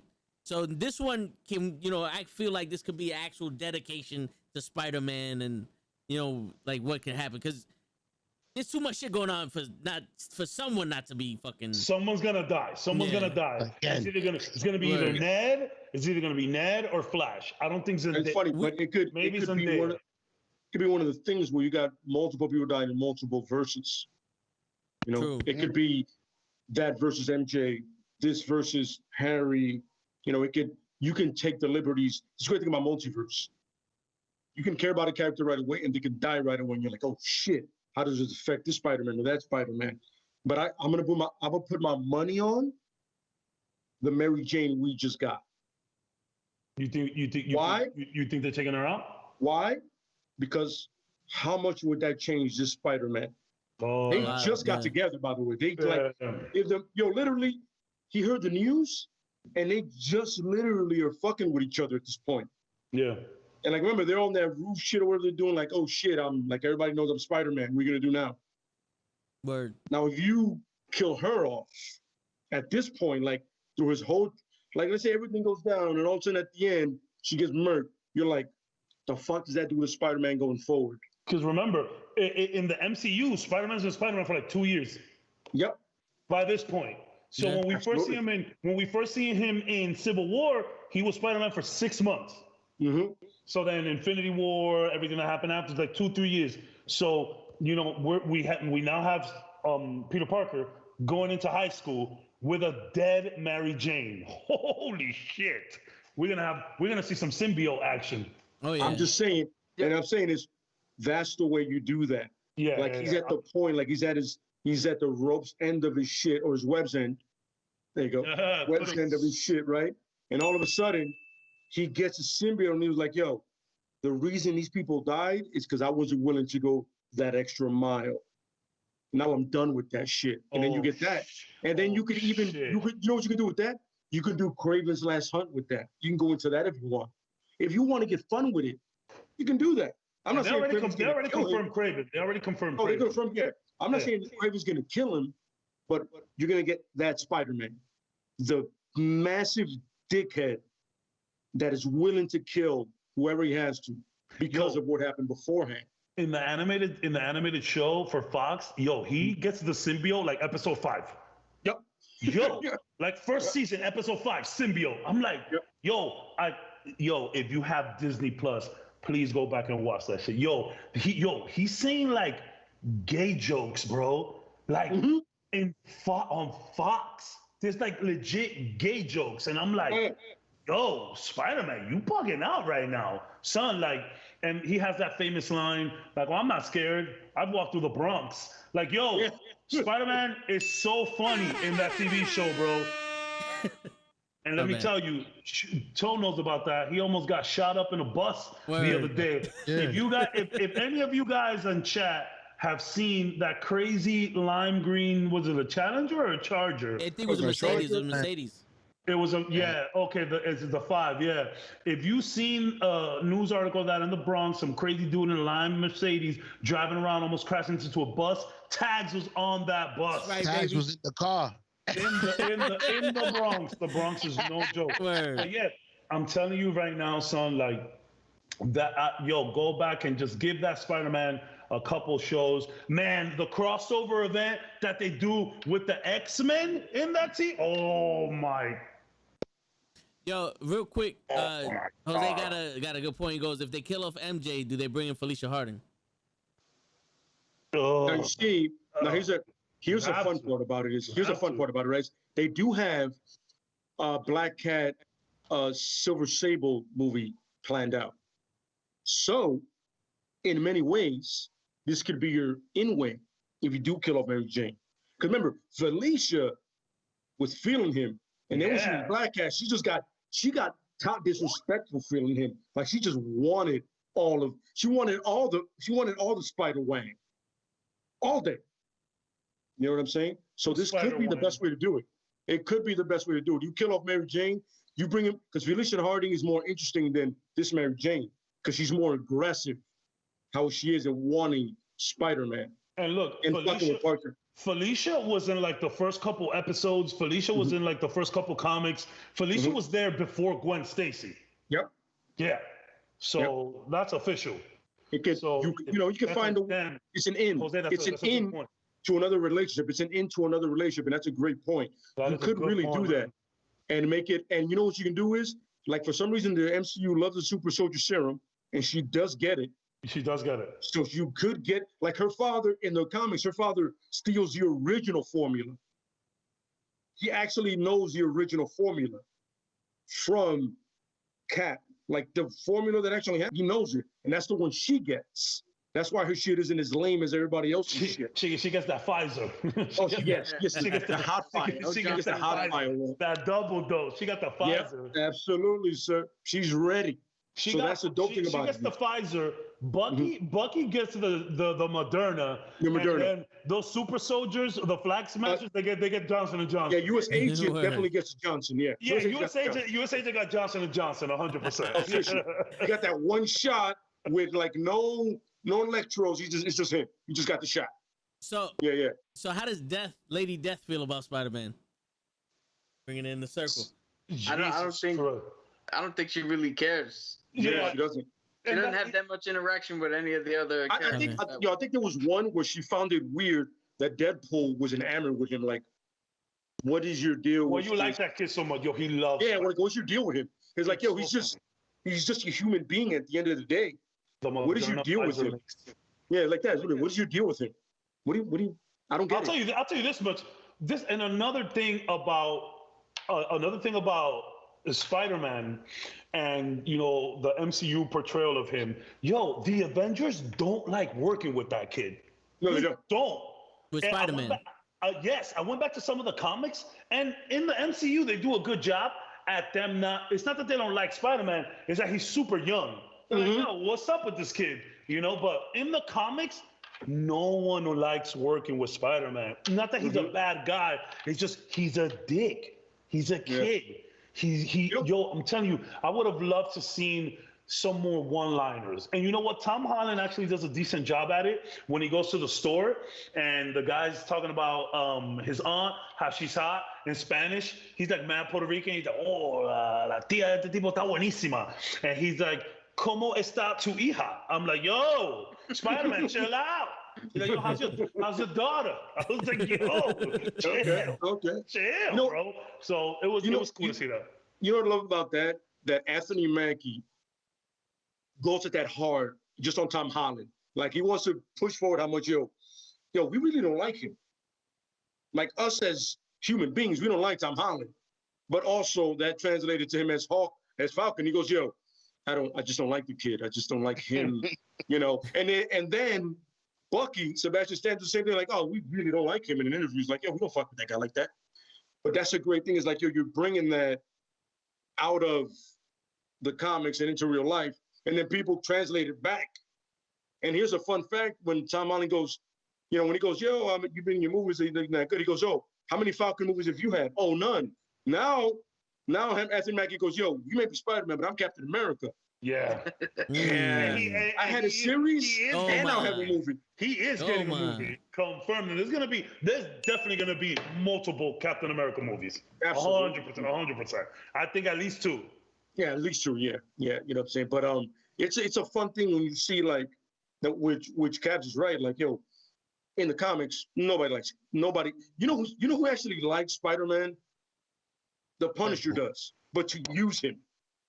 Oh, as like a. That's the reason he likes him, just to use him. But everybody else is like, oh, he's so fucking annoying. Like, yo, you talk too much. You keep talking. Daredevil like has a balance with him. Like, yo, I can kind of relate to him, but he's like, coño, hate Spider-Man. Coño, el diablo. Yeah. Like, cállate. That's all they want. Like, yo, just shut the fuck up, son. Yo, you have all this talent. Just shut the fuck up so we can get this done, bro. Like Falcon said, usually there's so much talking when we're fighting. Yeah. Shut the fuck up, bro. So speaking of Daredevil, Spider-Man is in trouble with the law in this next movie. He's in trouble with the law. And who's the best lawyer in New York? Spider-Man's gonna need a lawyer. Who's the best lawyer in New York? Who is it gonna be? Bro, they're already theorizing that. In the trailer, when he drops the paperwork, he has the white shirt, sleeves rolled up. You can't see him walking into the little office, but you kind of know. But they're saying that it's Matt. Cap, what do you think about that? Well, one, I don't think that's him. I don't think so either. But. Because I watched like a couple of videos about that theory, and when they blew up the video and lightened it up a little bit, it looked nothing like Charlie Cox. Okay. Yeah. When you see him walking into the office, it does not. It's not his shape. It's not his form. It's not. It doesn't look like him at all. But I don't think it'd be smart to put him, if he is in the movie, I don't think it's smart to put him in the trailers because he's not going to be Daredevil. It's just going to be Matt Murdock. It's Matt Murdock. Yeah, it's Matt Murdock. Like, I guarantee you, people, even if they watch the Netflix show, they're not gonna know who this guy is, or they're gonna have too high of an expectation of him showing up in the suit that it's gonna. That's Daredevil. Yeah, like it's gonna derail it. I would love. You don't think they'll have a moment where they're like, where Daredevil can, like, he's gonna, like a spider sense that he's gonna be able to read it, or like when he's nervous and goes, all right. When accidentally Spider-Man, where he just does this, like, he's gonna say no, and it's gonna be honest, and he's gonna go, wait a minute, why is his heart so calm? Why is he so relaxed? Is he? Then he follows him home because Daredevil does shit like that. All of a sudden, he is Spider-Man, and he goes, "Hello!" He goes, "I'm your lawyer, son. I'm relaxed. I got you." Then he puts it back on. He goes, "I just want to make sure. I want to know the truth so I know how to defend you. You're not understanding where I'm coming from. As a lawyer, that's strategy, bro. As a lawyer, let's be real. Let's do some real law. I got to know I'm defending the right guy." It's wishful thinking, though, but I would love to see. I would love. Go ahead, think about it. He goes, "Yo, I just want to make sure I want to know how to defend you, bro. I'm not gonna throw your secret out there because I got my secret now. You know who I am. I'm not gonna throw you under the bus." I agree with that. I think it would be something. Gonna go down. I think that would be something. I think he's gonna definitely need representation. Oh yeah. And either Aunt May or Happy is gonna be like, "Yo, I know a guy. I know a guy, but he's gonna show up." Think about it. If it's Happy, it would be dope. No. I think it's gonna be like, I think Happy or Aunt May or somebody's gonna be like, "Hey, I got a guy," but they're pro bono. He's not gonna pick up, and they gotta get somebody else. So here's the thing. Go ahead. It'll make more sense if Aunt May knows him, because we don't really know what she'd be doing through her days. That is true. So for her, it wouldn't be too much of a leap for her to be like, "Oh, well, wherever she works or whatever she do, she heard about this dude." Because we don't even know what the fuck she does, really. Absolutely, yeah. So you can make her do whatever. Tag been wanting to say something in like 2 minutes. No, I would find it better if it was Happy because of the Ben Affleck Daredevil. That's be like, "Yo, I know a guy. I know a guy." So turn around like, "Yo, I know him. Oh, I know him from a long time ago. a long time ago." I have a theory. If you put Ben Affleck in this movie as Daredevil, I will fucking lose my shit. I have a theory. So now we're all talking about the multiverse and everything, right? So what if, going back to what Cab said, or was it Lay that said this, that the other Spider-Men are feeling their spider sense, but they have no idea what's going on, and they cross into 616 universe because of the spell that Doctor Strange comes, and that guy that drops the shit is not Matt Murdock, that's Tobey Maguire, and he comes in to defend Tom Holland because he knows that Tom Holland's the one that fucked everything up, and he needs to help him fix it. And Matt Murdock is the lawyer for the other Spider-Man in the other universe. That could work, but Doctor Strange hadn't popped off the spell yet. At least I don't think so. I mean, we don't know how that movie's laid out. In the film, I think. No, but the thing is, we do see Spider-Man going in, running into that realm where the buildings are folding into each other. I forgot the name of it. Yeah, the mirror. The mirrorverse, whatever. Yeah. So he could be in another universe, arrested there. You know what I'm saying? Right, because they never define. Nothing is defined to the trailer. You're right. Yeah, but it wouldn't make sense that Tom Holland would get arrested in another universe for killing Mysterio in our universe. Who said that doesn't happen in another place? Well, it's the multiverse. Shit can happen all the time at the same time. I'm not saying it's right.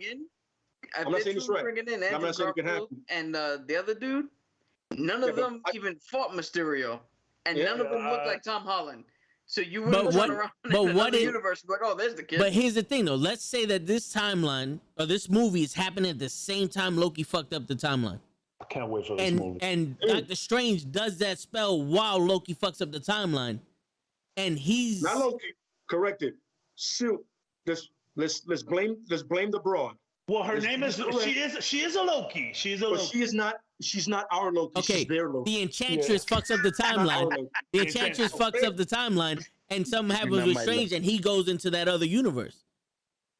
But again, so I understand where you're trying to get to. Yeah, it's a reach, but you know, it's still one of those things. Logically, that would be dope to have Tobey Maguire come in and be like, "Yo, I'm your lawyer," and he'd be like, "Well, one, they're both Spider-Man." Tobey Maguire, Peter Parker is not a lawyer, so again, that doesn't make sense in this universe. Oh, Darcy, appreciate you for coming out, bro. Thank you so much, my brother. Sorry for cutting you off. I appreciate you, Darcy. He's right. Are you saying every Spider-Man could have a different occupation in every universe? No, but if you bring in Tobey Maguire and Andrew Garfield, then you're telling me that their movies are now canon, and what their movies are the verses that you're telling us about. Ain't nobody in that motherfucking verses fought Mysterio. None of them became lawyers. Like that we know that's of. A little bit too far of a reach. That we know of. Just throwing it out there. You know, Cap is passionate when you hear a curse word. That I know for a fact. Yeah. First curse word of the day. That's legit. That is the first curse word of the day. By the way, that's only something a brother can do. Yes. Yeah. So. Let's not forget, I am a United States sailor, so I try to be professional here. No, brother. Tobey Maguire There's no reason to be like, just say what you got to say. Yeah. But I get Vince. Those things is interesting, which I'm a fan of, which is be dope. I think we all making all of our speculations and the way we're doing it. It's all theories. Yes, we're not wrong. The theories. All of our theories would be dope. It would make sense in a way because you're like, it would just make everything interesting. Yeah. Like at any point, anything even close to that happens, you're gonna go like that. That's dope. You're gonna do the Leonardo DiCaprio meme. That's what I'm talking about right there. That's what I'm talking about right there. In the trailer, you see in the trailers when Aunt May and Peter Parker are like sitting on their couch and they like stand up and look. I think both of the Spider-Men come in right there. That's what I think. They walk in right there. And, and they're like, what the fuck? Yeah, I think that's when they're revealed. Look at the trailer. They're both sitting on their couch and they're watching the news or whatever. I think J. Jonah Jameson talking shit, and they get up and they don't stand up, but they're like, whoa, like they look at somebody. I think that's one of the Spider-Man, if not both of them. I think that's See, I'm not afraid to say that my theory is far out there. You know what I'm saying? Like, I know my shit is nowhere near what's going to happen in the movie, but I think it would be dope. We dream it would be dope. Listen, after What If, there's nothing out the realm at this point, all puns intended. Oh, yeah. What If now? It's true, yeah. Yo, great. And it's the multiverse. You never know. Yo, just a question. Do you think, do they bring in Spider-Gwen, and if they bring in Andrew Spider-Man, will it fuck him up when he sees Gwen? Oh, man. I don't think Gwen Stacy's in the Tom Holland. She's in the Amazing Spider-Man. He's saying when Andrew Spider-Man, whatever the fuck, when he sees the Gwen. He will see another Gwen. Yeah. When he sees another Gwen. Or they'll fuck him up. If he's a human, it should fuck him up. I don't think they're bringing Gwen. She is dead. I mean, we're talking multiverse stuff, so technically no one's dead. I don't think they'll bring in Gwen simply because it's just, I mean, they're already bringing in the Sinister Six, right? Shit, yeah. They're bringing in the Sinister Six. They're bringing in both of the Spider-Mans. We might get an Aunt May. We might even get an Uncle Ben.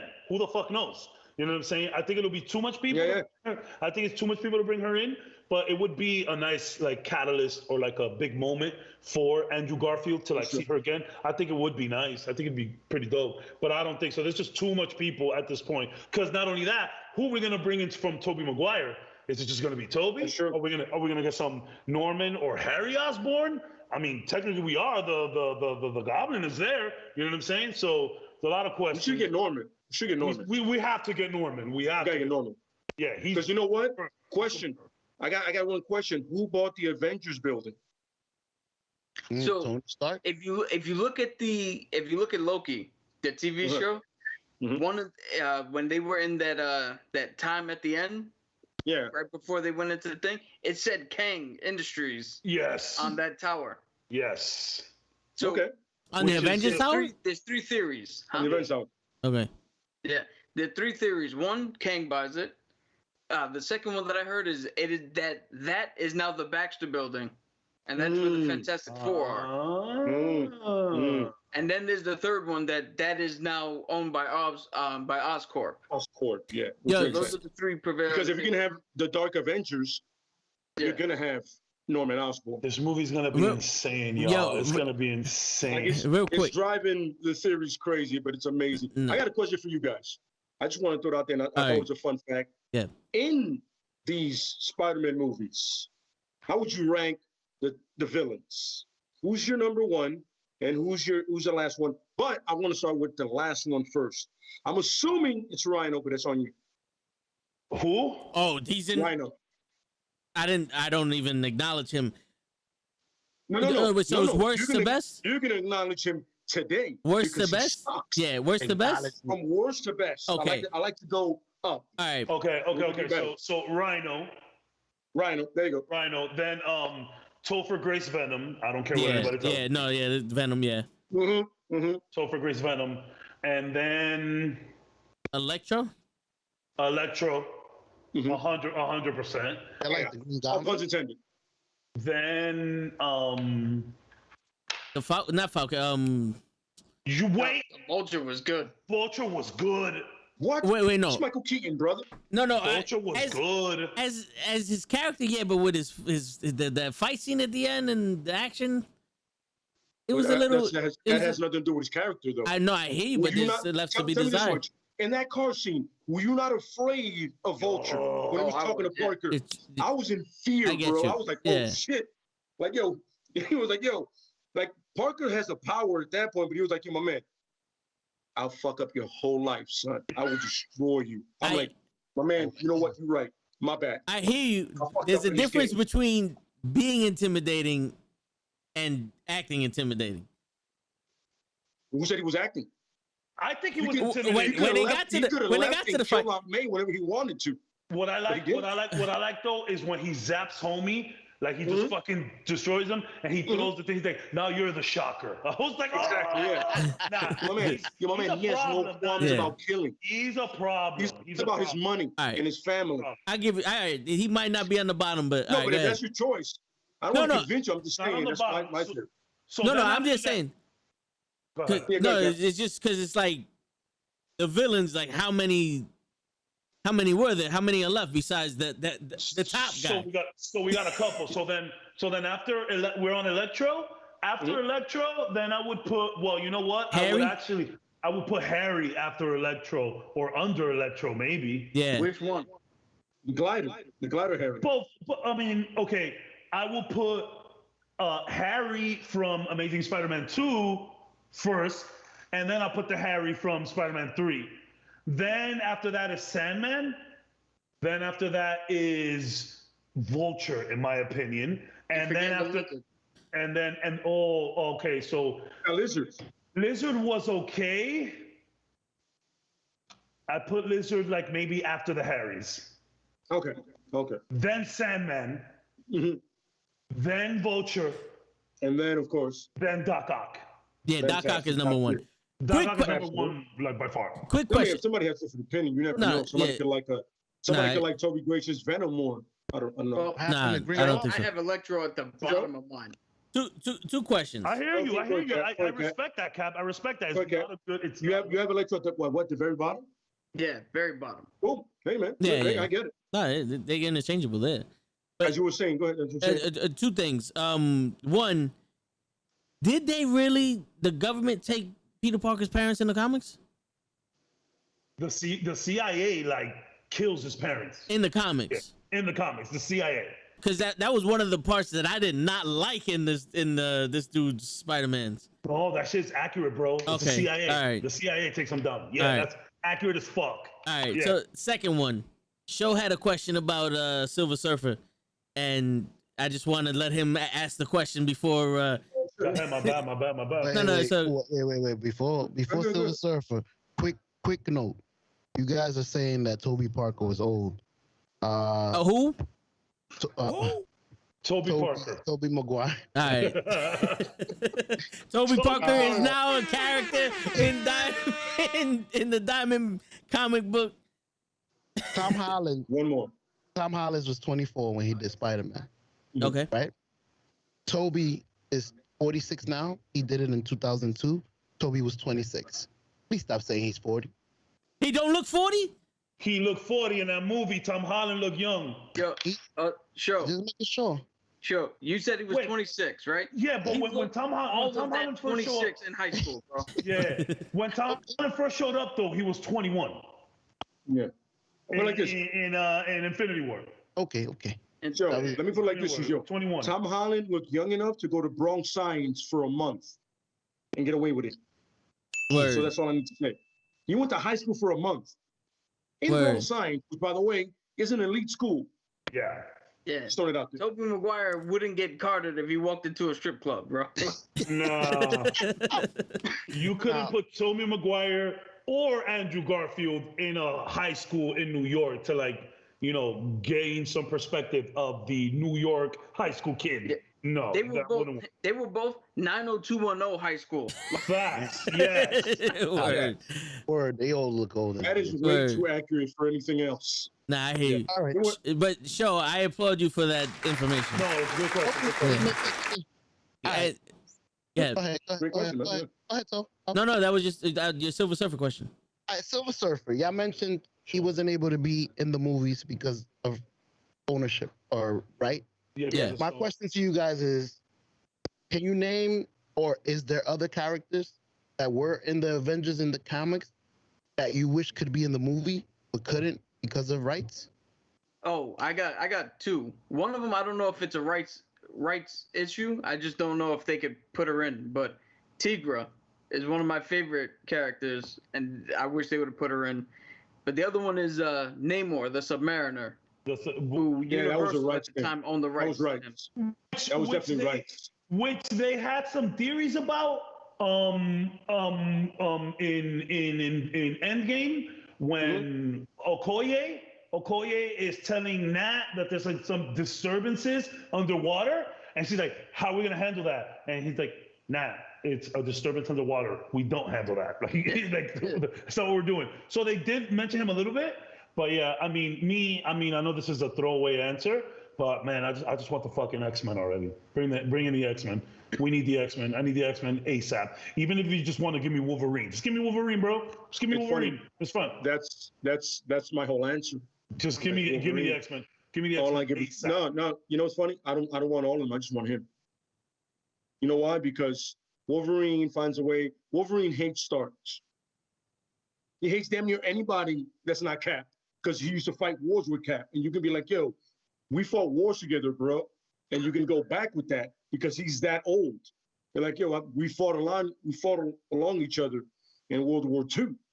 Like, I know you, bro, and you know me." And he goes, "You're right, we do know each other." You know what I'm saying? Similar to the Winter Soldier, basically. Absolutely, yeah. It's one of those things where, like, "Yo, my man, I can relate to you, bro." You know what I'm saying? And think about it. Nobody else besides Bucky will be able to relate to Cap, and nobody else can be relate to Bucky than who?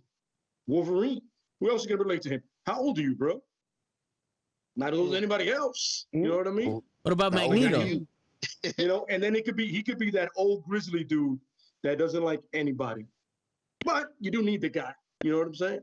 And he can be like, "Yo, there's more people like me."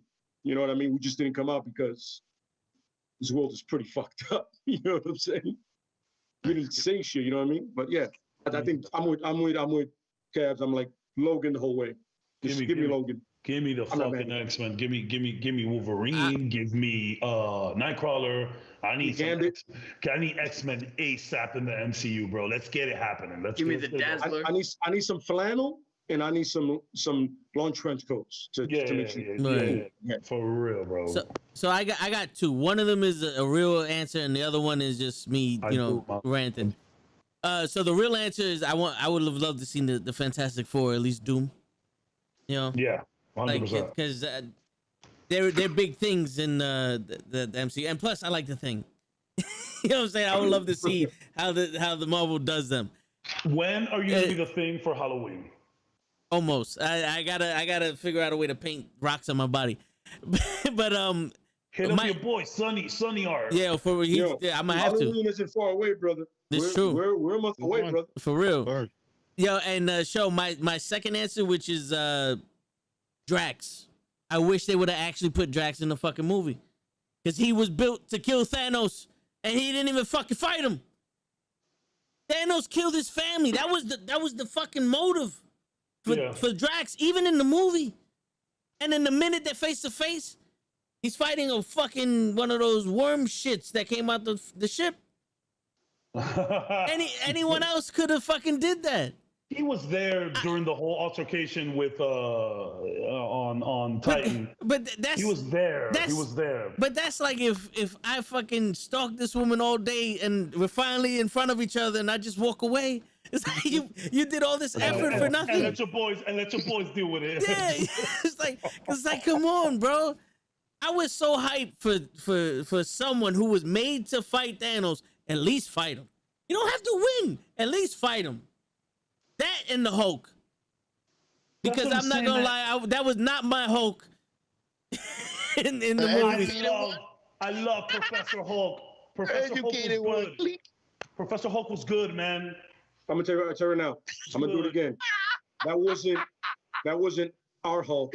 That was their Hulk. Yes. Yo, when he sees his old Hulk smash his shit. That is why. Because if you know anything about Thanos has said it. I hate fighting the Hulk because he never stops. In the comics, he has said it.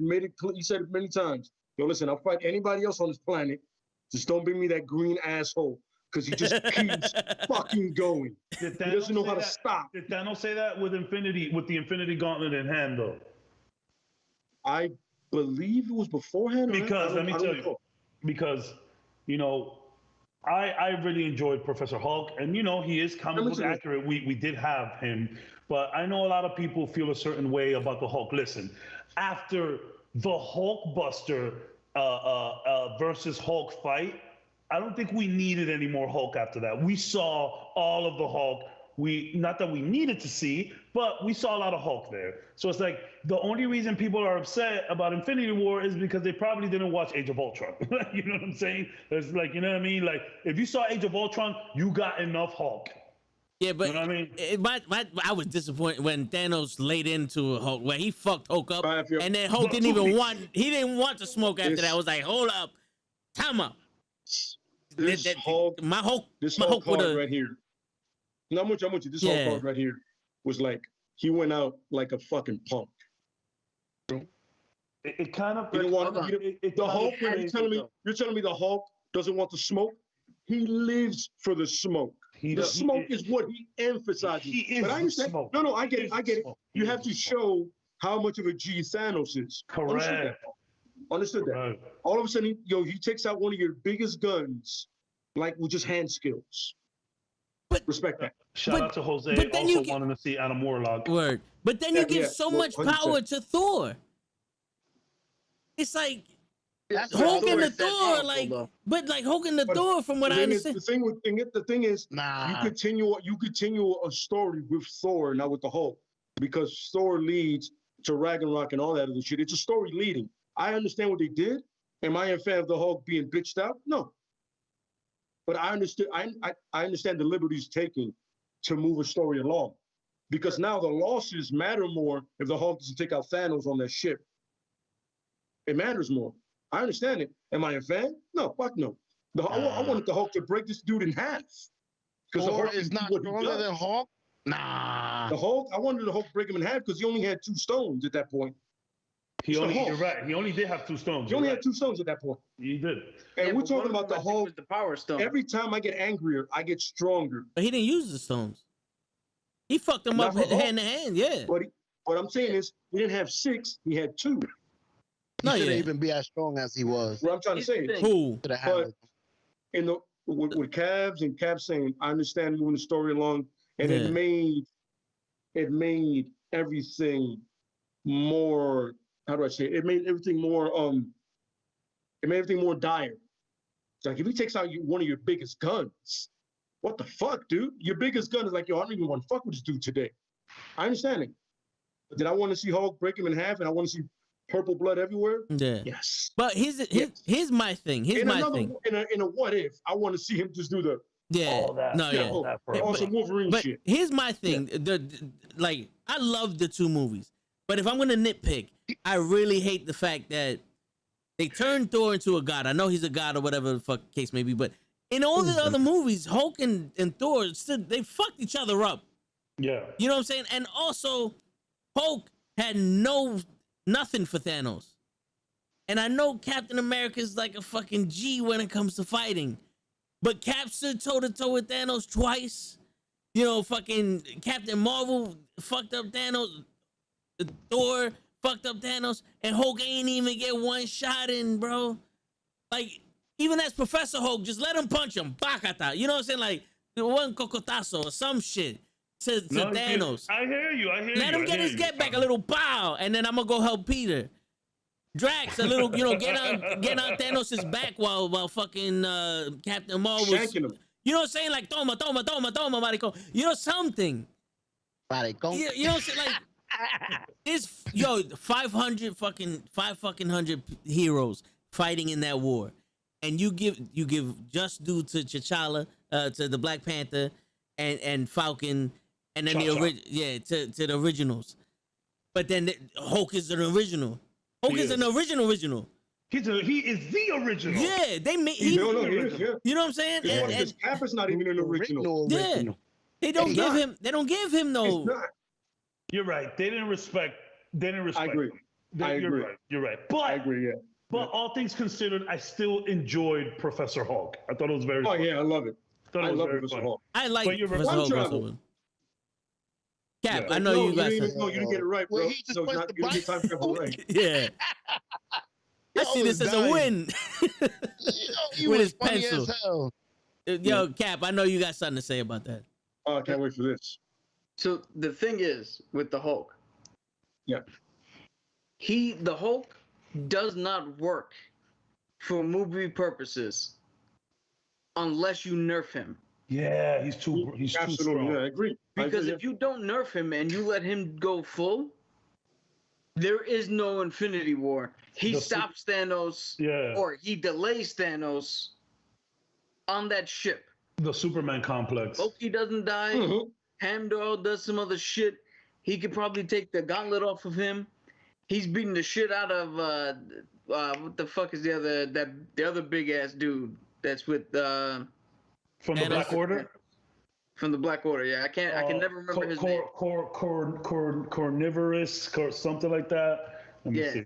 So, full on Hulk.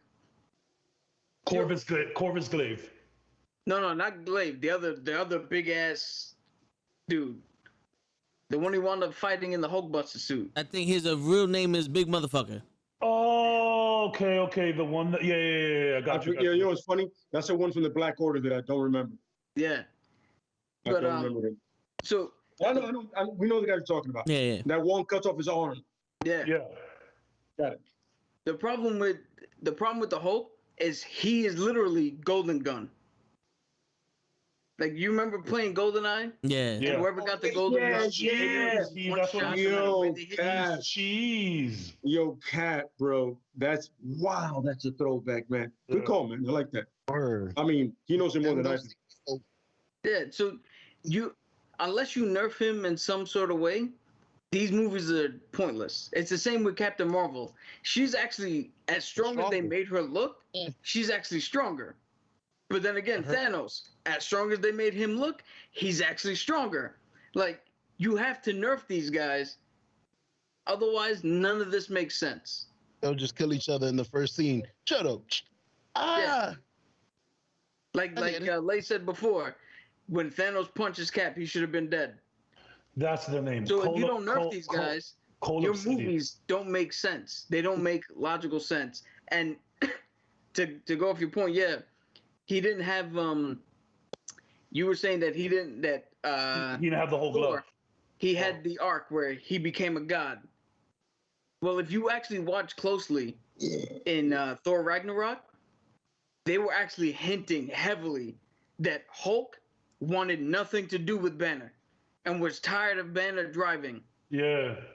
So now when Banner needs him the most, the logical step was, nah, fuck that. Because the Hulk's thinking is, because of you, Thanos whooped my ass and sent me out here to warn everybody. Because you're holding me back. So fuck it. I'm not even going to show up. I love So that. I don't have a problem with that because I got that from the story. I just had a problem with the fact he ain't never getting no get back. Like he ain't never. You didn't even see him fight in the fucking. Like the greatest shit he did was knock out that big ass worm in the first Avengers. No. You know what I'm saying? Like when it came to big battles, it's like like they totally underutilized them. You're telling me in the spaceship he couldn't afford Thanos? By the way, in the spaceship he couldn't afford Thanos and like laid in on him, and we had like an epic fight scene to start it with. Thanos had the space stone. Thanos could have sent his ass to fucking to Earth. He could have boogied his ass to Earth, and it could have been an internal struggle between the Hulk and Banner on some. Why the fuck did I fight this dude? Fuck you. You know what I'm saying? But I see what you're saying, but it makes more sense that the Hulk gets fucked up quickly because now Banner is afraid, and now the Hulk is literally, like I said before, pissed at Banner. You're holding me back. He shouldn't have been able to beat me that quick. Yeah. So I'm not going to show up for you. So that's where I think it made more sense to do it that way. As opposed to your thing, and I know the redemption arc and shit, but no, but then that story, which I saw it there, when he turns into Professor Hulk, he merged the two together, the brains and the bronze. Where is that at? Because that kind of makes no sense when you didn't show him and the Hulk, basically redeeming their conflict, because you saw the Hulk was like, I'm not dealing with you. But you never saw Banner show any kind of sympathy to the Hulk. Show any kind of, you know what, I need you. Like on some. No, that's unfair. He does. No. He does do that. He says that when he needs him to fight the big dude, the Thraki or Therius, the guy you named. He does that when the war happened, but he doesn't do that when he has the Hulkbuster suit. He does when he had the Hulkbuster suit. He said, "Fuck it, I'm gonna have to fight you myself." He never once because he knew Hulk wasn't gonna come out. But and he says it. If there was like Hulk, we got some serious issues, buddy. We need to talk. If there was a part in the 5 years of the blip, we saw Captain America trying to go on with his life and do the study group and the group for the counseling people. We saw Romanoff do that whole shit where she was the leader of the Shield. Mm-hmm. We saw Thor in that party that no one got invited to. We call it a pity party. We saw all that. We never saw Banner by himself talking to himself like, you know what, bro? You're right. I'm sorry. We need to figure out a way to work together and have that internal struggle. Because that would have made it. I didn't see that. No, they were gonna do that, but they cut it for time because it was a 3-hour movie. Cut it for time. Like you do 5 minutes. Lay. Okay. I think Lay got disconnected. Yeah. You know what? I passed my finger along the wrong button. At least give us a couple minutes of leading up to his decision of Professor Hulk. Him and the Hulk, yo, you know what, bro? If you're not gonna come out when I need you, then fuck it. We're just gonna do this. Bam. I you know what? I hear you on that. But my whole sentiment is I hate when people are just like, oh, I don't like Hulk because Hulk no smash in Endgame. Like, chill out. Like, we don't always need the same smash. You know what I'm saying? Like, the Hulk had the most important part in Endgame. That's how I like how you put it, Tags, because you made it a thing. You made it a story. You made it an internal conflict. You made it an internal monologue, so to speak. Yeah. But a lot of people are just mad that Hulk didn't smash. It's like, all right, guys, like it's like, you know, they took a liberty. You might not like it, but don't say it was trash, because I think some of the funniest parts in that movie is Professor Hulk. Bro, when his big ass hand is handing Ant-Man those 2 tacos, and she's like this, bro, hilarious. And not only that, when he's like when he's talking to Thor, he's like, yo, please take your hands off me. And like even Valkyrie, as soon as she sees him, she's like, I think I liked you each any other way. Like, yeah.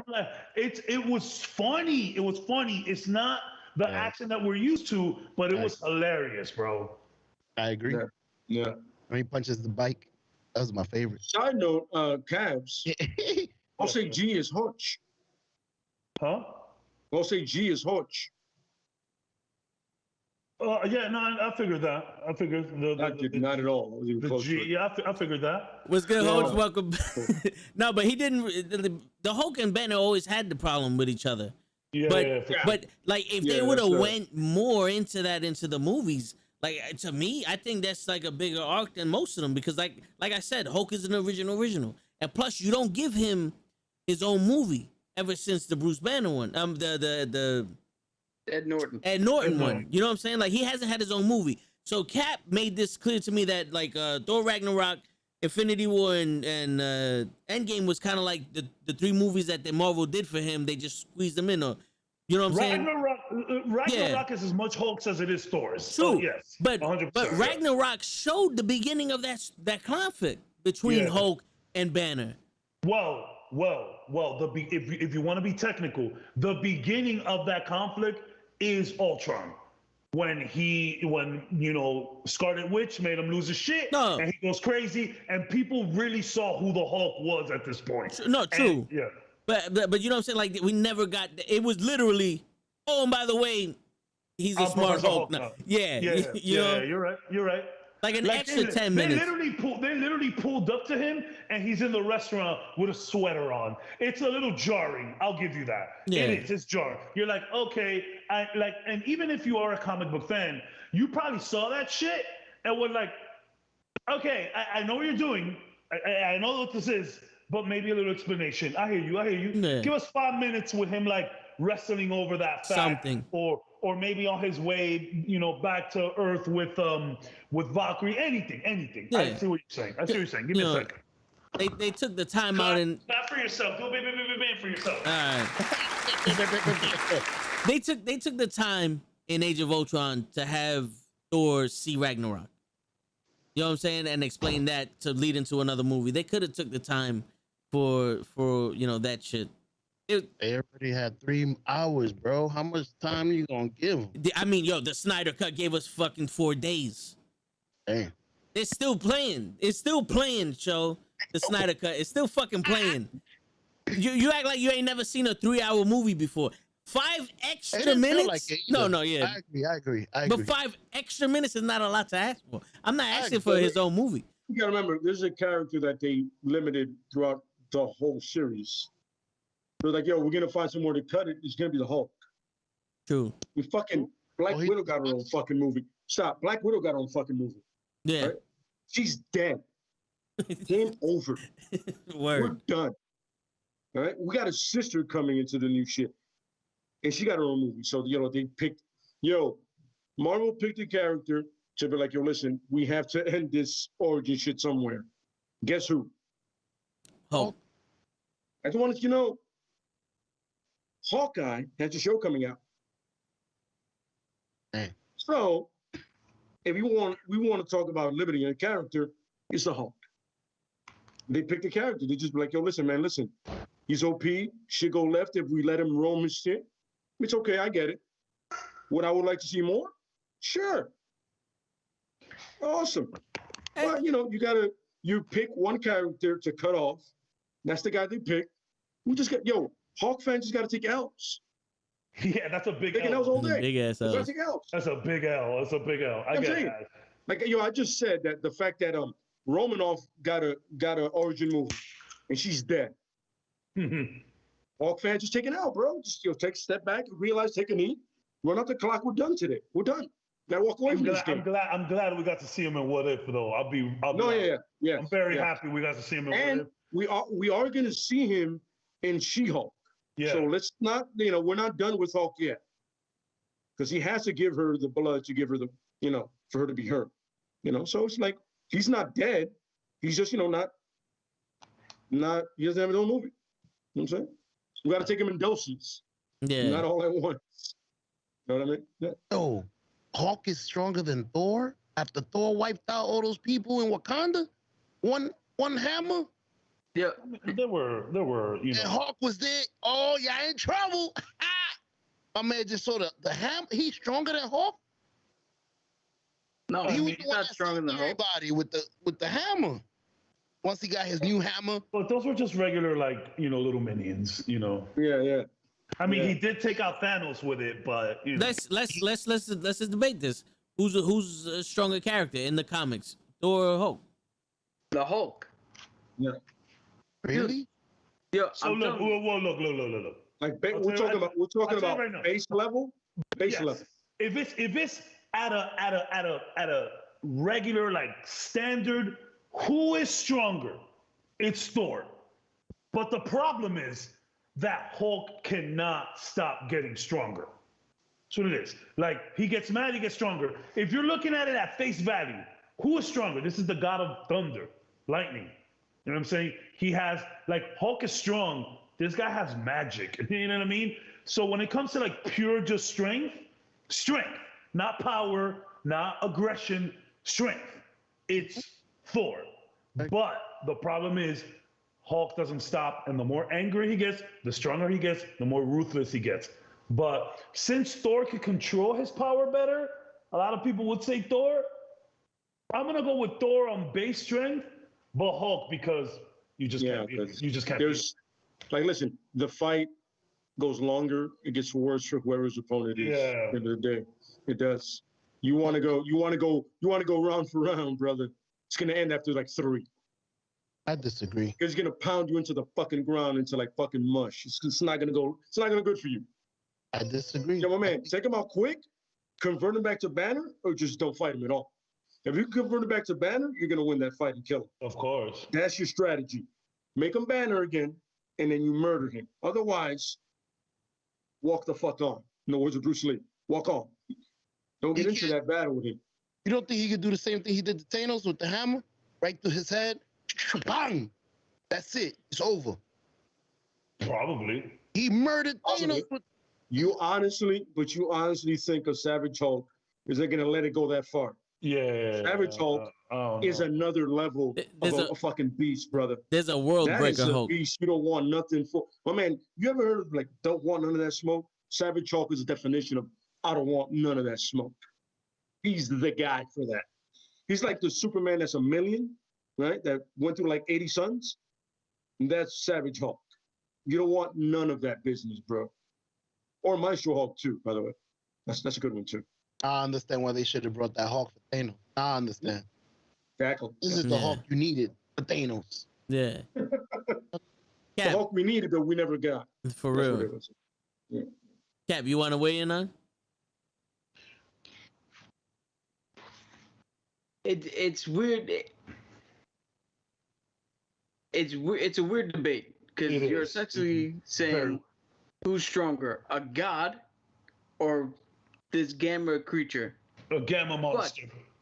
One of the strongest characters that Marvel has, period, is I can't pronounce the name, but it is a version of the Hulk that comes back from the future where everything is dead.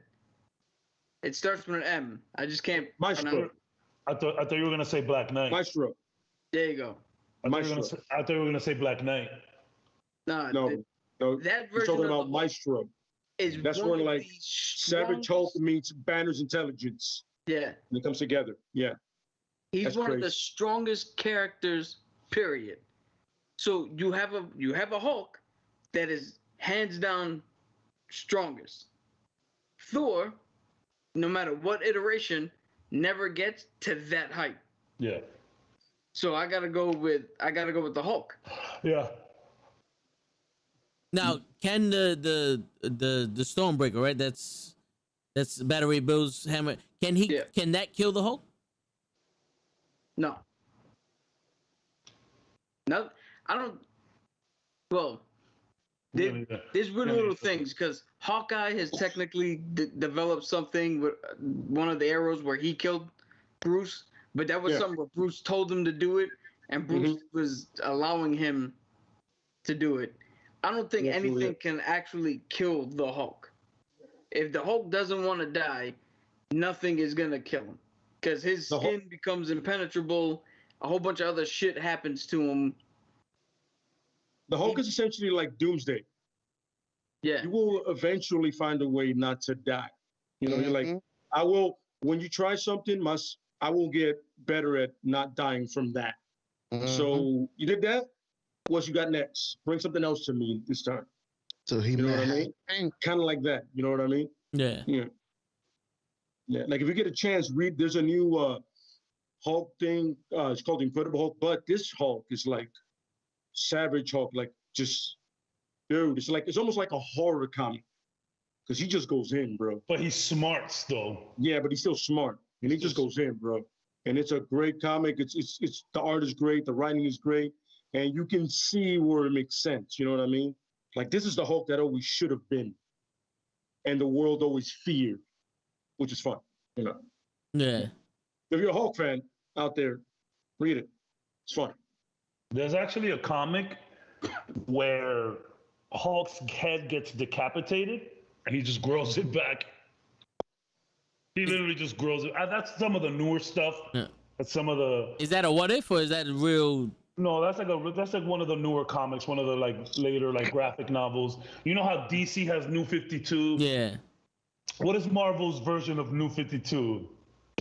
Dude, they've had Heroes Reborn. Yeah, they've had so much shit. They had a whole bunch of different ones. Yeah, so like in one of those newer ones, Marvel Now, I think. Hulk gets decapitated and he just grows a Bruce Banner head back, and then it turns into the Hulk. It's so weird. It gets absurd. It's so weird. Yeah, but it just shows you the fact that it's like, I'm not going away, man. It's just not gonna happen, man. You know what I mean? It's funny. It gives you that kind of Superman vibe, but also you're like it's fun for the Hulk, especially like the angrier he gets, the stronger he gets. You're like, yeah, I get it. You know what I mean? Yeah. I guess it's fun for that. You know what I mean? So, I guess at the end, he's a normal guy at the end of the day, and then he becomes this thing. Yeah. So in the movie, in the MCU, Thor would be stronger than the Hulk.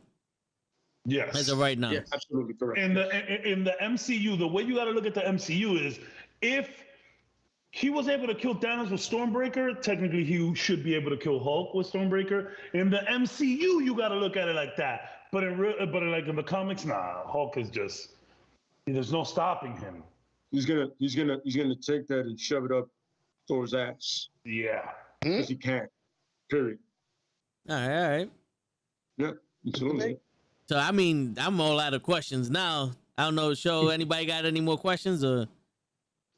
Quick question: was the Punisher in Avengers? Was he an Avenger? Very, very, very limited. He was an affiliate. If a consigliere, yeah, exactly. Like, if the Avengers fuck up really bad and they need a cleanup mission, Nick Fury's calling the Punisher. Okay. Absolutely. Yeah. Mop up job.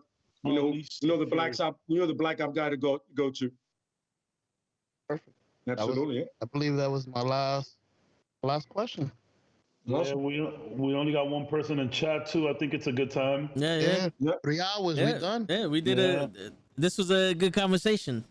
True. Absolutely. Yeah. Very good. But when is it not though? It's true. When we don't speak. When we had the split second of dead air. Yo, you know what, Show? I'm gonna tell you, this has been your day, son. Hey, I appreciate it. I like getting ready. Yeah, this is great. I should do that more. Got a record number of subscribers in tonight's little gala. Oh, that we yeah. did tonight. It's awesome. Yeah.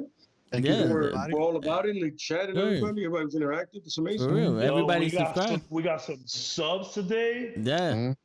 for real. Man, it was a good day. It was a good day. Had a lot of people show up. I appreciate my entire office showing up. That was very nice of you guys. For real, yo. Getting some- Thanks to them. Shout out. Well, Shout thank you out. for coming through, bro. Shout out. Good to questions. Everybody had amazing questions, by the way. Oh yeah. Make no Yeah. mistake about it. We might not have gotten to it, but we saw it. Appreciate the questions. Absolutely fucking amazing. Love the knowledge out there. It's Word. great. Appreciate chat Word. as always. Tricky Trapster, Jason, La The Alex Flaga, out there. always. Everybody, Sean. everybody. Appreciate You know y'all. what I'm Appreciate saying? y'all. Word. Absolutely. Everybody who subscribed. That's Appreciate you. more than that's Yeah. so much love. Appreciate y'all. Cheers to love. y'all. Yo, damn son, you know what you did fuck up on today? So you didn't bring out the facts once. Word. Where's the I got facts? the facts in the back though. Where's the You got facts? numbers. Yeah, the facts are always above me. You know what I'm saying? The Like, numbers right there. I mean, the facts is here. Bring the It's facts. just nobody called the number. But you know what though? Tonight was not my night to bring the facts. It was your night. I was asking the questions because I wasn't too privy on Thanos and Lady Death and sure. Deadpool and the three different versions of Spider-Man. Which one was more comic book accurate? So tonight was your night. Y'all had the facts, and we just the only thing I had was the pop quiz for show. Oh shit, it's me. One last one. One One last last one. one. You know what I'm saying? So Mary Jane was one of the girls who was interested Mary in Spider-Man. Who was the other one? Who are the two other ones? Mary We Jane named Blige? we named 3 Spider-Man love interests. Mary Jane is one of them. Who are the other To be 2? fair, I don't think he was here for one of them that we were talking about. Yeah, maybe. But you said the other one. Yeah. You said her first. Mary Jane, Gwen, the one that cracked her neck, There you go. and Gwen head crack. word. Head crack Gwen. Oh god, that's terrible. Who's the last one though? The last one, Yeah, I don't Joe think I stepped might have away been. for that one. Yeah, I might have been in the bathroom. Wait. I can give you a hint. Go ahead. Let's see. What's a good way to phrase Friday. this? There you go. That's what I Friday. was gonna say. Gonna say. It's You want some sugar? You want some sugar? bye. You need to borrow a job, your broke ass. Oh, trying to smoke on somebody's shit. Yeah, you're confusing him more. Word. Bye. You talking about the Bye. Asian lady? Miss- Bye. Miss Bye. who? Bye. Bye. What comes after bye nowadays? From Bye. Friday. From Friday. Bye, Felicia. There you There go. you go. Felicia Hardy. Felicia Hardy. One Felicia last Hardy. question. One last question, show. What's my favorite phrase to end the show? Oh, same one that Spider-Man got. It's your local neighborhood. And on that note, it's your friendly neighborhood knucklehead signing out. Peace, everybody. Thank you, What everybody. a fucking Cut it right there. Cut it right there. That's perfect. Cut it right there. You just say fucking. Got it right there. it's not loading up. There you go. Oh, shit. Good night, guys. Good night. Oh man. Holy, Guys, it's be playing. back tomorrow. Movie night, Bob Ross. Let's Word. bring that come back. That's right. All right, guys. All right, later. Good shit today. Hello, fellas. Yes, sir. Good shit. Good times. Yo, show, I like that. Oh, never mind. Wait.